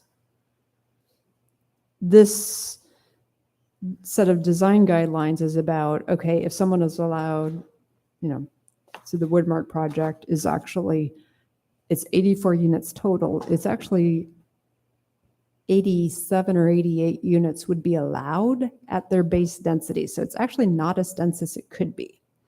But it doesn't break down the scale in the same way they would have to if this document were in place. So the question is, does this document help? Not in how much, how big, how many units, all that kind of stuff, but does this document help with, the things like connections to open space and two faces of unit having exterior walls to try to break down those masses, which is the intent of the design guidelines. The retaining wall height, minimizing all that kind of stuff that we've gone through in the last 3 months. So, and that's just a comment, just to be clear, we're not talking about, and this document does not regulate density or amount that can be built. The overall height, the overall setbacks, throughout this document, they refer to the zoning ordinance. Yes, but the ideology embedded within this document is this idea of urbanization and high density. Within a context, though, within a context of a small town. So it's not density. It's not going to become Santa Rosa. It can't. No, it can't. It's going to be Sebastopol. within the language we already have, just defining it further. Okay. So moving on to the next policy, CD1-1. It says ensure that new development is constructed in a manner consistent with the city's design guidelines. But this document is quite different from the city's design. I mean, we've got the kind of loose subjective city design guidelines, and then we have this. So which one are we talking about? Which design guidelines? Because this is not consistent with the subjective design guidelines that we have now. So this would ensure that new development is constructed in a manner consistent with these guidelines that would be adopted, and they can't just do whatever they want to. So we're saying here that this is a manner consistent with this document. Correct. Okay. Policy CD13. Discourage repetitive designs in residential and commercial areas. So would you consider like the Barlow Townhouse, something like that? Would that be a repetitive design, or like what would be a repetitive design exactly? Because that seems like a nice project to me, a nice little townhouse I project. don't think that's repetitive. I think it was if it was repeated in 20 different places around town, it would be considered repetitive. So that's sort of, it's cohesive between the structures, establishing a cohesive visual relationship between structures and the surroundings, between structures. And this is part of your actual design, your regular design guidelines, right? Is it cohesive? Is it internally consistent? Is that the language we use, John? Is it internally consistent, or is it sort of a hodgepodge? So in terms of the Barlow townhomes, that's a cohesive development in itself. It's not repetitive. I mean, whether or not it's, could be less repetitive or not and still be internally consistent, that's a matter for the design review board. But the repetitive is more like a 300 unit development where everything looks the same. That's a repetitive design. It seems like if we're going to be using language and making these comments like this, we need to have it codified somewhere. Because otherwise, it's now where we're trotting down the road of subjective big time here now. One of the things that you can do as a board is, and we do this very often in the findings for a specific project, but we can do it for this as well, where we say in that it requires, what will, so that in that it will require that the structures within a development are cohesive. Can I ask? And it's a little repetitive, but yes. In the event of a conflict between these and the design standards themselves, which prevails? Whichever the project is subject to, because if you have an SB 35 project, you cannot use the subjective. No, I know, but I'm saying this resolution, if there's a conflict between the resolution, the policies outlined in this resolution and the standards. I mean, I think that's what Christine's getting at, is that, I'm going to put words in your mouth and tell me if I'm wrong here, is that, and of course the page just went blank. We're saying, I might need to, thank you, just died on me. The cohesive relationship, the repetitive designs, residential, commercial areas, like that's not codified, that is subjective. It's a little at odds with kind of the clarity in the design standards. So I could see there being friction, like, well, it's not repetitive, or it is repetitive, or like, a member of the public saying this project is repetitive because it's like the Barlow, where there's, how many units of the same townhome that, are kind of stamped. Right. It's nice, but it's stamped. So maybe there's a complaint based on that. Right, and that's the trick, where your subjective design guidelines, the design review board is the quasi-judicial body that's reviewing and assessing that. Yeah. Sorry, I was saying, and that is where these are objective design standards, but in a subjective design, like a normal design review process that goes before the board, this group is what we call a quasi-judicial, in that they are the folks who determine whether or not it's consistent. But should But- the resolution be objective then, since it's about objective design standards? It can be, and we can delete some of these if you're not comfortable with them as well, or clarify amongst them. But mean, how- that is- where it's does your this- resolution, Where does this so- go forward, though? This resolution is to adopt the standards, then a project comes in, it uses the standards, it doesn't use the resolution necessarily. Correct. Correct. Yeah. How does this work? Like, how does this go? Sure. So How does the resolution, So when you adopt, and I realize this is not something that the DRB normally deals with, but when you are adopting a change to your policy, the first kind of overall policy that a city has is the general plan. That is the vision for the community. Those policies then get instituted through the municipal code. And that's not just the zoning ordinance, it's all the other ordinances, development of boards and committees, how council acts, all those types of things. That Sebastopol municipal code needs to be consistent with the general plan. And then so our zoning ordinance says that the city can adopt design standards or design guidelines by resolution by council. And so this is, so that's kind of the next tier down. It's sort of on the side. I'm not saying it's at the bottom, but it isn't as formal in terms of regulations. So this and the regular design standards both need to be consistent with the zoning ordinance and the general plan. But once you've adopted them, a development that is submitted needs to be consistent with all three of those as well. But where these general plan policies are subjective for an objective ministerial process where it's objective, meaning you either check the box or you don't, we aren't able to apply the discretionary, these subjective standards. So subjective is open to interpretation, objective, yes, no, checkbox, you either did it or not, it doesn't require judgment. So the resolution will have no bearing on future projects. It is a procedural document to get it Yes. adopted. Yes. Yeah, and the procedure is to say that we are consistent with the general plan. There are actually conflicting policies or policies that can be seen as conflicting in our general plan.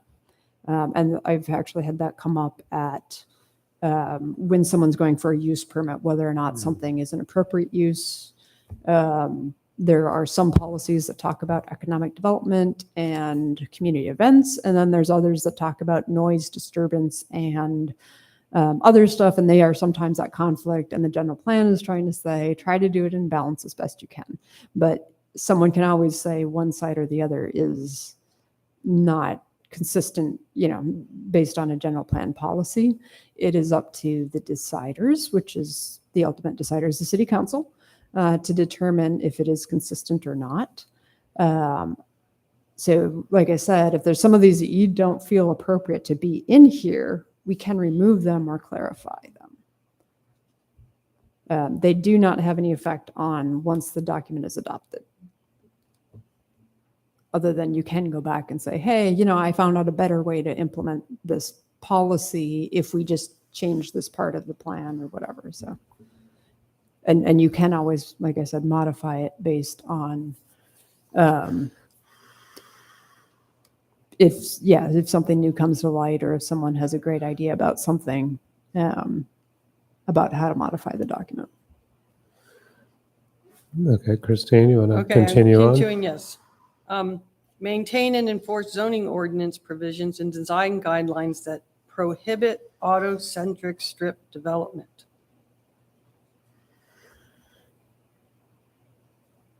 How would that be defined? Is the Barlow an auto-centric development? There's a lot of cars in there.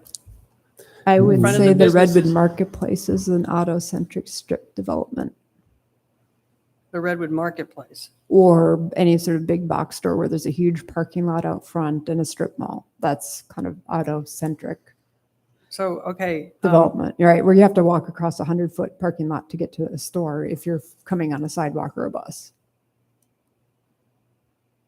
Okay. That might be convenient for some people for parking. I mean, if they're trying to go somewhere and shop. Sure, sure, but this is, the general plan policy says to not do auto-centric strip development. It might be convenient for some people, but our general plan says to not do that. Is that codified anywhere, the description of autocentric? There's policy description in our general plan related to this. Because So it should, this- it seems like, it seems vague to me. Like DeBarlo seems to me extremely autocentric. It's a 15-mile-an-hour speed limit in there, and there's a lot of people walking through there. DeBarlo? The Barlow district right over here. Yeah, it's a 15-mile-an-hour speed limit. I would not consider that autocentric. Okay, so that's my point. You're expressing my point exactly, a definition of what that means. It's a goal to have a town that prioritizes people walking over cars driving fast. That's how I would define it at a broad level. But I'm just. And it's related to strip development, so it's big parking lots, as Carrie defined, as opposed to, street front, nice tables, big sidewalks, walkability. I mean, we can define it more here, but it's. Well, I could refer to something that defines it, like in the It is Redwood part, in the red. referring to the general plan. Well, that's why I'm asking, because I haven't read it, so if there's. Yes, it talks about infill defines- development and stressing pedestrian safety. There's a lot of stuff in there related to that. Yeah. It was just like my whole thing with the walkable, trying so hard to get a definition, which I never really did get a definition, what that word means. It seems like it's important to codify and define what you're talking about. Otherwise, it becomes subjective. And I'm trying to move away from subjective. So then we get to the CD 112, require the design of new residential development to be consistent with the city's design guidelines. So again, we're talking about these guidelines then. We're not talking about these are Correct. objective design standards. Correct. So the other document that we have, I call the design guidelines because that's what they're called. So this city's objective design standards might be a better way to put this. Because I mean, we have this other document where we have the design guidelines that's subjective. So this might be a good place because I'm seeing the confusion because we have two sets of design guidelines. This is one where I might actually include a clarification that says, require the design of new development to be consistent with the city's design guidelines to ensure that new development contributes to the small town character of Sebastopol, in that and I don't have the exact wording, but in that the city does not currently have design guidelines for SB 35 projects. It's like you have no design guideline control over SB 35 projects right now, right? So there's no way to have them be consistent with any kind of design guideline because they're just not subject to them. So by adopting design guideline or objective design standards. Okay, so I'm trying to differentiate between our City of Sebastopol long-term design guidelines, which they're called that. So when I read design guidelines, my mind goes there, as opposed to objective design standards. Which one are we talking about? I think the answer is objective design standards. But isn't this language coming directly from the general plan? Yeah, so this is being picked up. Here we have our general plan, right? And the staff is picking out comments from the general plan that are most appropriate and applicable to the process we're doing today. So it seems like really you can't edit that. You either scratch it or you come up with a language different than the general plan says this and we think this agrees Right. with it. Right. Right. You got it. So this is a direct quote from the general plan? Correct. Yes. Yes, all of these All are. of these are. That's how it starts. Whereas the project is consistent with the general plan in that it conforms to the following actions. Those actions are all in the general plan. Correct.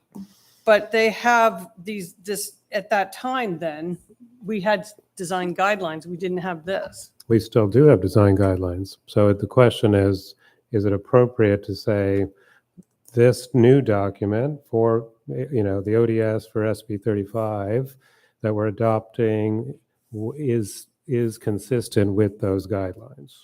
If we agree, or consistent enough, you could say, is it worth putting it in or not? I mean, but that is the wording we need to work with. Right, and so you can either strike it. So yeah, you can't, you're correct, Chair. You can't change the language of these because they're quotes directly from the general plan. What you can do is either strike it and decide that you don't want that policy included in your resolution, or you can explain how or why you feel it's consistent with that policy. And so that's kind of what I was trying to explain. Like if you... How would you do that then? You'd have to add a separate statement somewhere that's not a quote from the general plan. But normally we say, whereas the project is consistent with the general plan in that it conforms to the following actions. So you have a policy that ensure new development is constructed in a manner consistent with any design guidelines for specific areas or types of development. That's so this is in that the city is adopting these standards for the types of development subject to ministerial review. So that's kind of the explanation of how it's how or why you feel it's consistent. I think this leads us down a very slippery slope for later for this thing to become the permanent document. And and we can just take those out if it's too confusing that we're referring to two different sets of design guidelines. That's fine. I think it's very important to be precise. This is all wordsmithing. All of this is wordsmithing. And I think precision and definability is really important because otherwise it allows people to subjectively decide what they think this means. This is chock full of that subjectivity. So, okay, so carrying on, it gets down to the same thing, 7.2.2, review and update the design review guidelines. Okay, so this document allows us to review, evaluate, and update the design review guidelines, which I'm still calling our old guidelines. So what that's telling me or leading me to think is that this is going to become the overall overriding document. And that's then you my should fear. strike that language because that's not what any of us have been talking about this entire time. Yeah, so that's why is that a city council goal? I guess just an ongoing, every so often we want to look at the design guidelines and make sure they work. Yeah, and I think if you recall, this is before my time, but I think there So, was yeah, an effort Patrick and John Eder did Patrick's that. effort to do the downtown Yeah. design guidelines. Yeah, I think That it was was related to that. That was very specifically that. Yeah. They were trying to update the design review guidelines in a big way. It didn't move forward. Right. So in some ways this is an effort in that spirit, I would say. But it's referring, we want to adopt this. So what that implies to me, maybe I'm just, not that smart, but what that implies to me is that our goal is to adopt this. The resolution's overall. goal is to adopt this, yes. But overall, because the city has a plan, a desire to review, evaluate, and update Mhm. to this. For some projects. Well, how do we keep that from being It's all on projects? the title of the document that we came up with. But it's not in the title of this resolution, and I think we should amend the title of this resolution to include for HAA and SB 35 eligible projects the way that we did the document. So the resolution of the Design Review Board of City of Sebastopol recommending City Council adopt objective design standards for HAA and SB 35 eligible projects.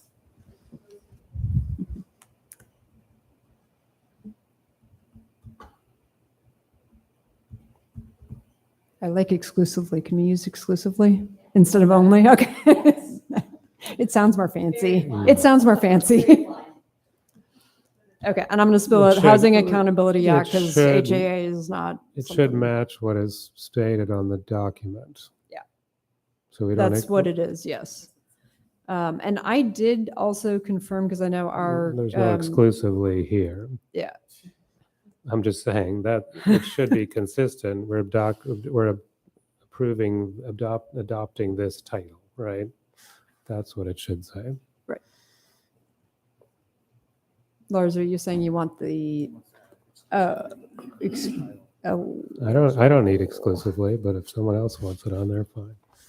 eligible? No, but it's the eligible one. Yeah, no. Okay. Goal 9, enhance housing opportunities in Sebastopol and when possible, provide assistance to housing projects. What does this mean exactly? So this is a city council goal to encourage housing projects and provide assistance where possible. Assistance, monetary assistance, or? So, well, that may be, not necessarily for this. We do have a housing fund that we can use to support housing projects. The city recently had partnered with St. Vincent de Paul to submit a Project Home Key application.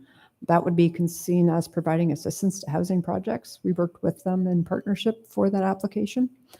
So I included this because of enhancing housing opportunities, simply because it relates to housing.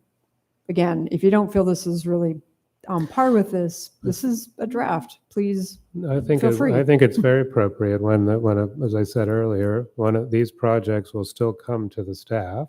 So there's assistance right there. We want our staff to assist any of these applicants to do a good project in our town.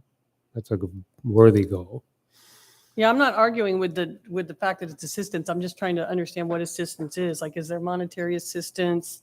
So you're explaining that. I mean, yeah, that would be great if there was some assistance. Well, and like as that. John said, we met with Habitat for Humanity last week to, talk with the Habitat Greater San Francisco CEO to help move that project forward and answer questions for them. That's assistance.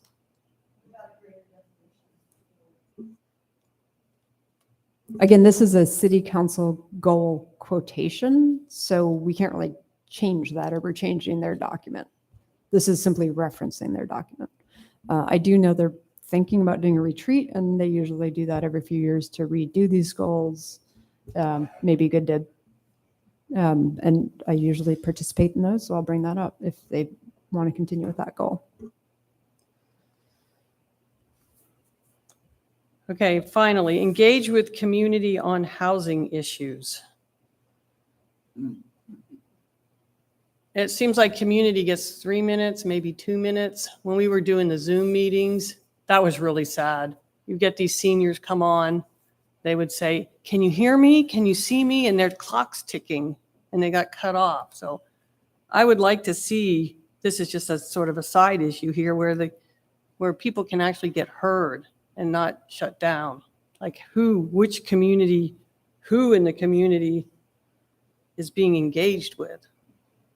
This is a rhetorical question. I'm not asking you to answer it, but I think it's something to consider, because, you get people also that want to engage and make their comments, and they're not sophisticated like we are with the language and everything. And so they get 2 words in there and they're shut down. And I don't know what the resolution to that is, but it just seems like the community is getting more and more forced out. And again, we had a police officer here again standing there. That's intimidating.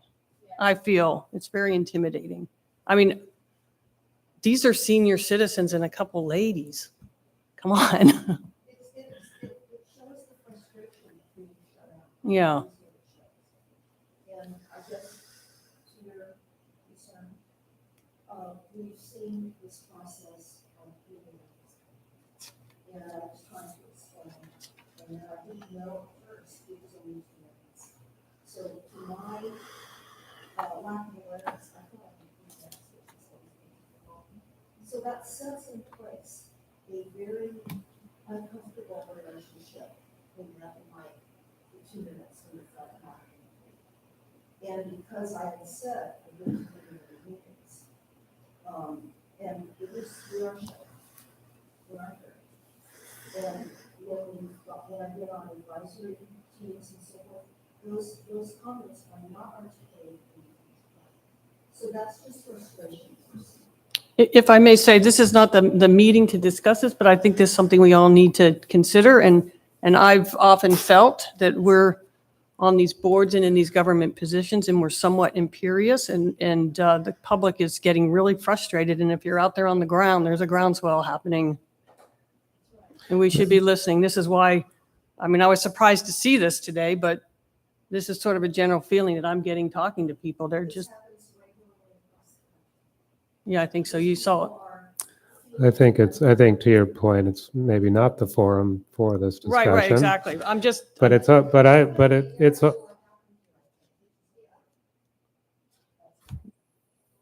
You mean the earlier threatening behavior? Is that what you're talking about? Her threatening behavior.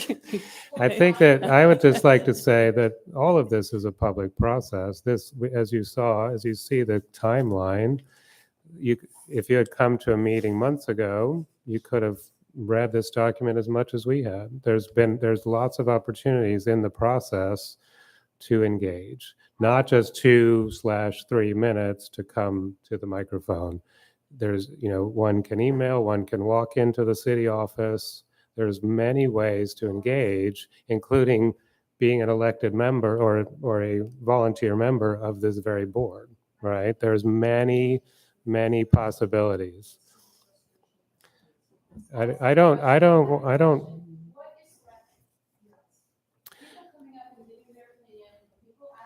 You said you're going to be watched. You're going to be watched in a threatening voice to me. So I didn't say it was intimidating. I said it was threatening. Okay, I'd like to move on and continue our meeting.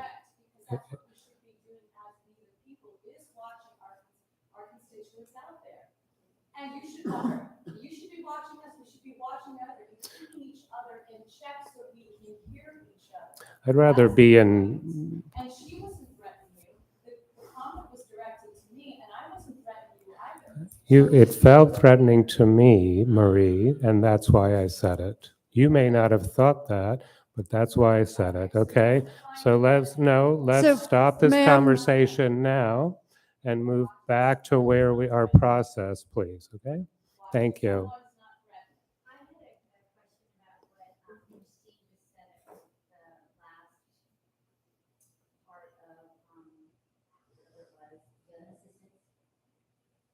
Assistance to housing. Financial assistance to these housing projects. And my question is formulating in my mind, but with this SB 35, and it looks like it's getting local, state, and federal funding, and this whole design review board is not really consistent with Sebastopol. Amazingly unique place. Even like most of the people live out in the county. And so walkability things like we need to go to the store, we need to park our car. We're not taking a bus. There's no buses out on Greenfield Road or Pleasant Hill or whatever.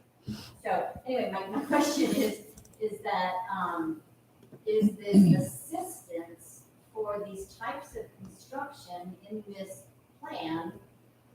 And are these like outside developers? I mean, are they coming in from out of state to other areas, and are they profiting heavily and getting like this golden path because we've got everything's under SB 35 and we can waive this and waive that, and you can make a ton of money and not meet what the people here actually want to see built? Is that kind of what's going on? Chair, would you like me to respond to that or not? If you'd like to, sure.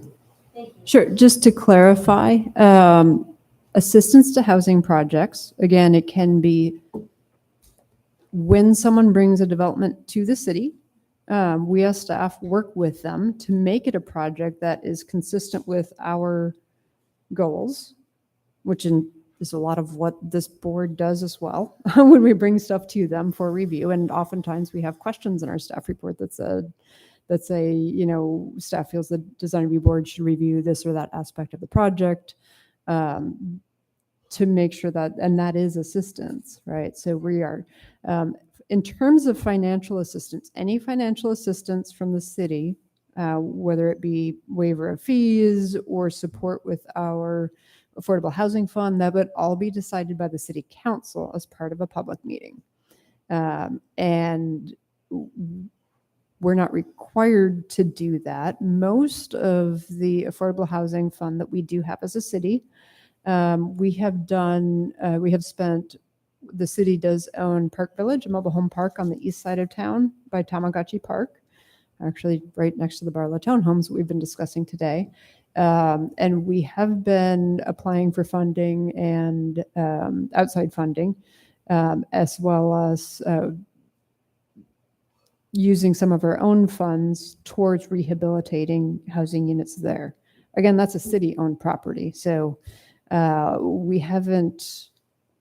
could get requests from, say, Habitat for Humanity or others for financial assistance from that fund.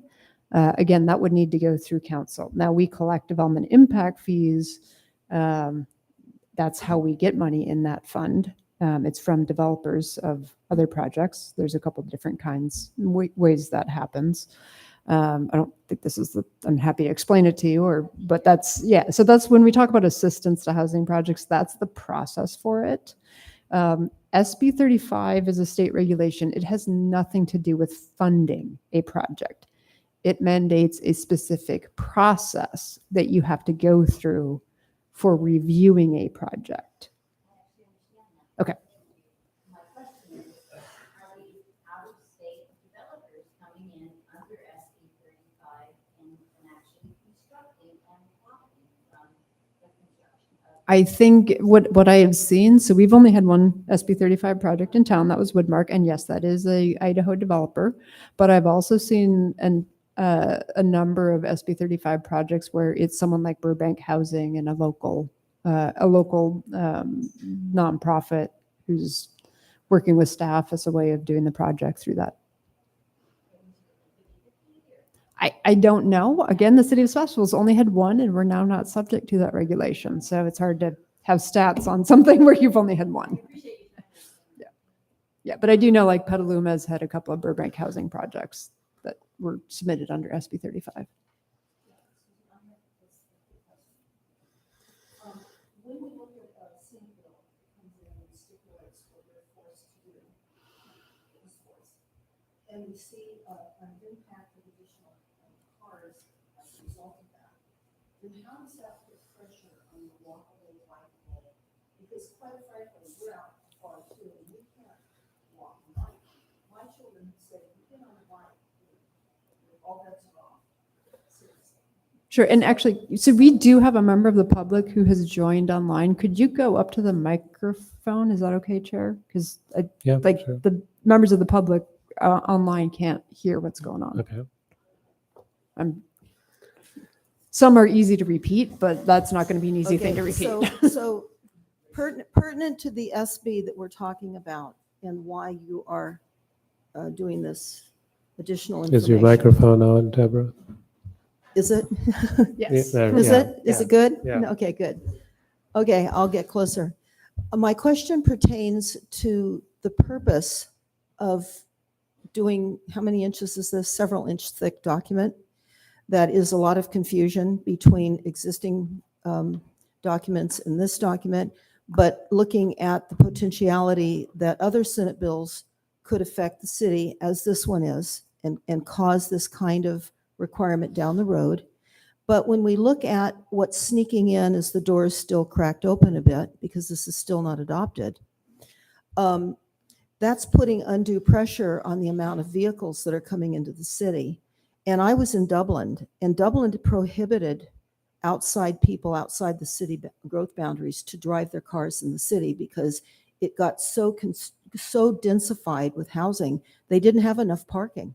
So they just stopped people from driving in.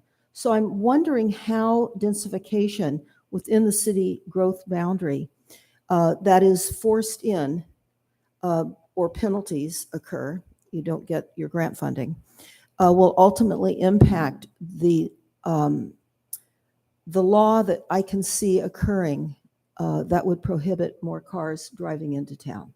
Because you're hearing people that are in some of the rural areas of the town that are coming in to shop and benefit the businesses.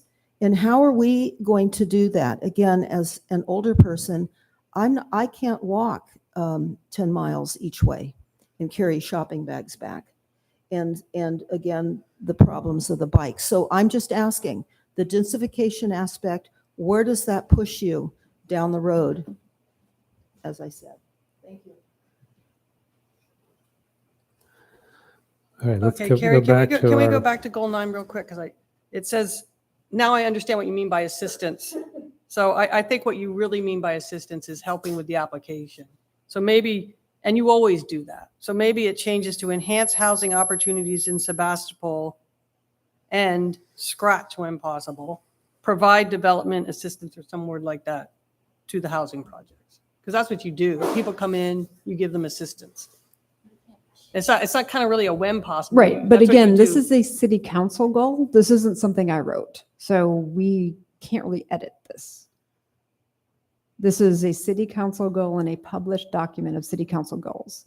What we're doing is just putting in here the city council goals and the general plan goals that are relevant to what we're doing to this document. Which is turning it into nonsense, in my opinion. So then I would say we just strike that. I understand. line I if understand where that's- you're coming from. You do explain it to me, and I appreciate that. But this is nonsense here, my opinion. But now I see how it got to be nonsense. It's not because you write nonsense. It's just, it's part of a different document that's pulled in here. And Right, yes, there's understood. definitely an awkwardness in doing Understood. that. And it actually takes, I mean, that's where like I said, we often have a comma in that and then language that says in that I'm just going to say the project, because the project is, provides guidance for the city's expectations on design. How did this language come about in the first place? Was like some people thought about it and then the city It was adopted, a or did? workshop. It was a workshop/retreat that the city council had for the city council goals. Okay. And they were trying to look at like, what are our goals? This was the overall goal, and then the policies underneath it, the 9.1.3 relates to that goal and how they want to implement that. Thanks, Carrie. all right, any other questions or comments on the resolution as it's written?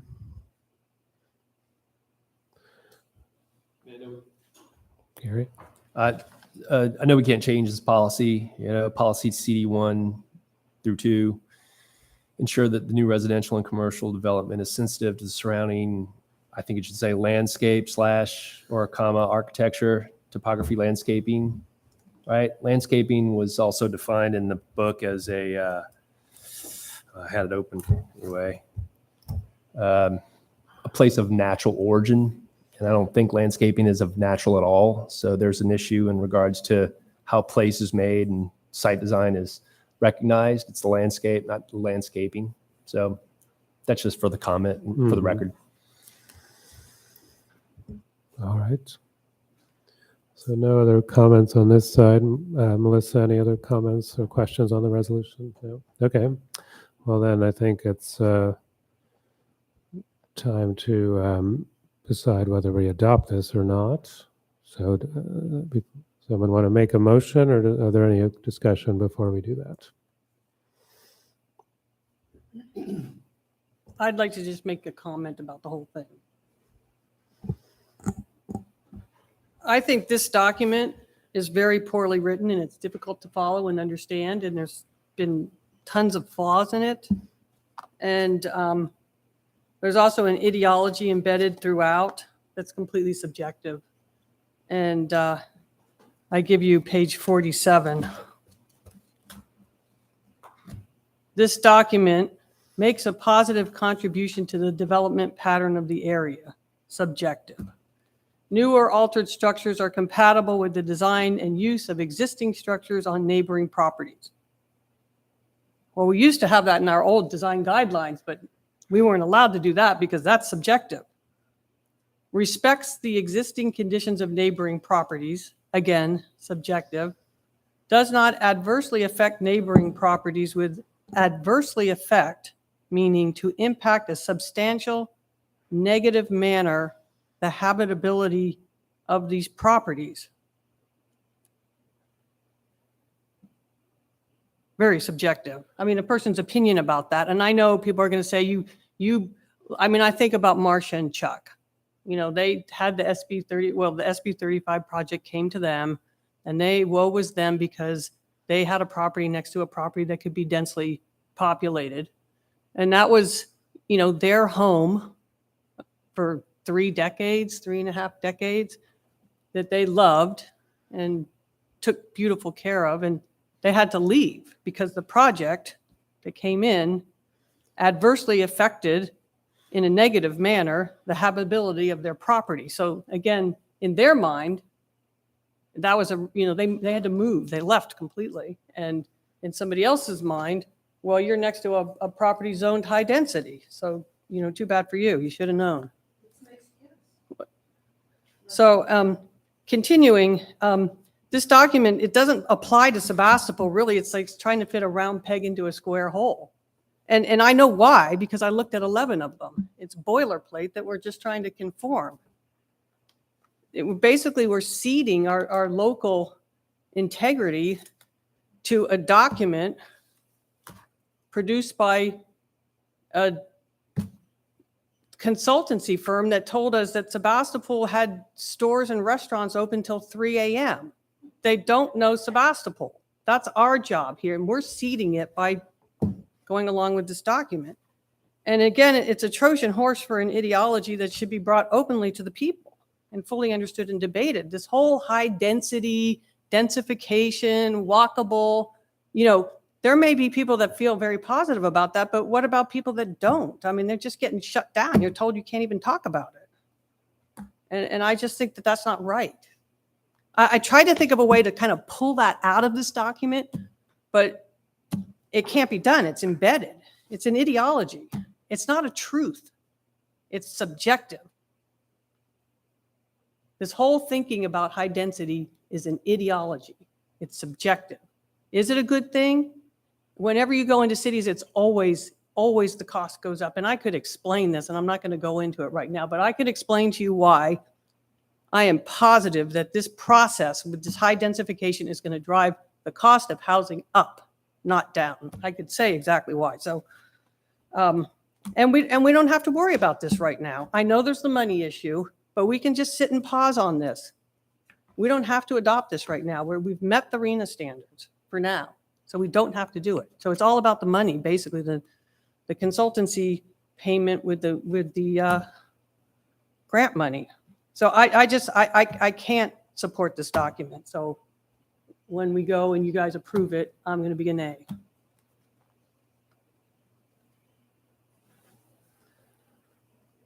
All right, thank you for your comments there.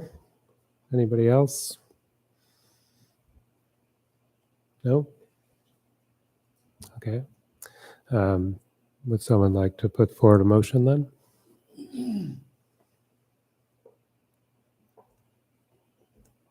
Marshall? I'll second it. Yeah. Now we need a motion first before we need a second.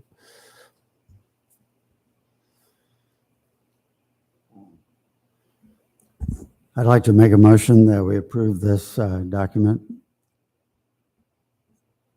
And actually, just for the record, you're just approving the resolution. Right. The council will be Resolution, the I'm sorry. folks who do the final review. I'm sorry. Okay, thank you. Do we have a second?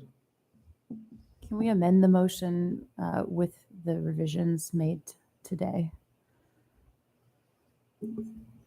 Yes. So, yeah. So to clarify, and Marshall, if you would amend your motion to adopt the resolution with the modifications to both the resolution and the document that the DRB has made in this meeting. Actually, before you do that, Marshall, I remembered one thing we haven't talked about today, which is the pictures in the document. Yes. And so again, just to reiterate, which I know we have done at past meetings, the photographs in here, I will make it clear in the staff report that the photographs are being swapped out. The consultant is actually working, and I think they have pretty much swapped out most of the photographs already. And thank you, Chair, for submitting additional pictures. They have heard our message about wanting it to not look so traditional. They basically, what we talked with them about was not necessarily swapping out the Sebastopol specific ones, but the generic ones that were housey, I think, as Melissa calls it, with a greater variety and more modern design and things like that the board had directed.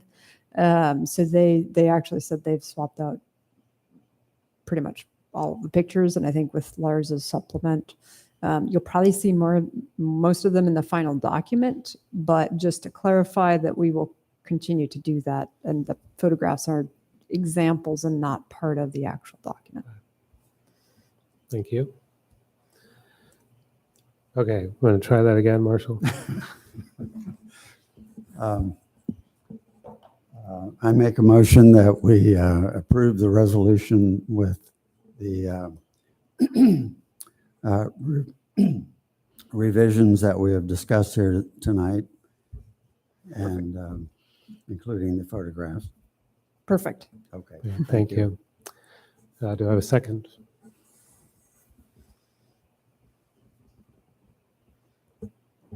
I'll second the motion. Thank you, Carrie. Any further discussion? We can call a vote. John? Christine Lovell, No. Lynn Diedler, I just feel that I don't have a grasp of the whole picture. I don't have a grasp of the whole picture. I see so many conflicts that have been brought up that I am just simply going to abstain. Marshall Bell, Aye. Chair Langberg, Aye. Vice Chair Hanley, Aye. and Carrie Bush. Aye. All right, so that motion passes with 4 ayes, 1 no, and 1 abstention. Thank you. Thanks, everyone. So that's our one agenda item. So I think with that, we could probably adjourn the meeting. Thanks, everyone. You worn out? I'm the one person that really dove down into this. I can see, Yeah. I went through Your file on this? the unfortunate thing is this SB 35 process.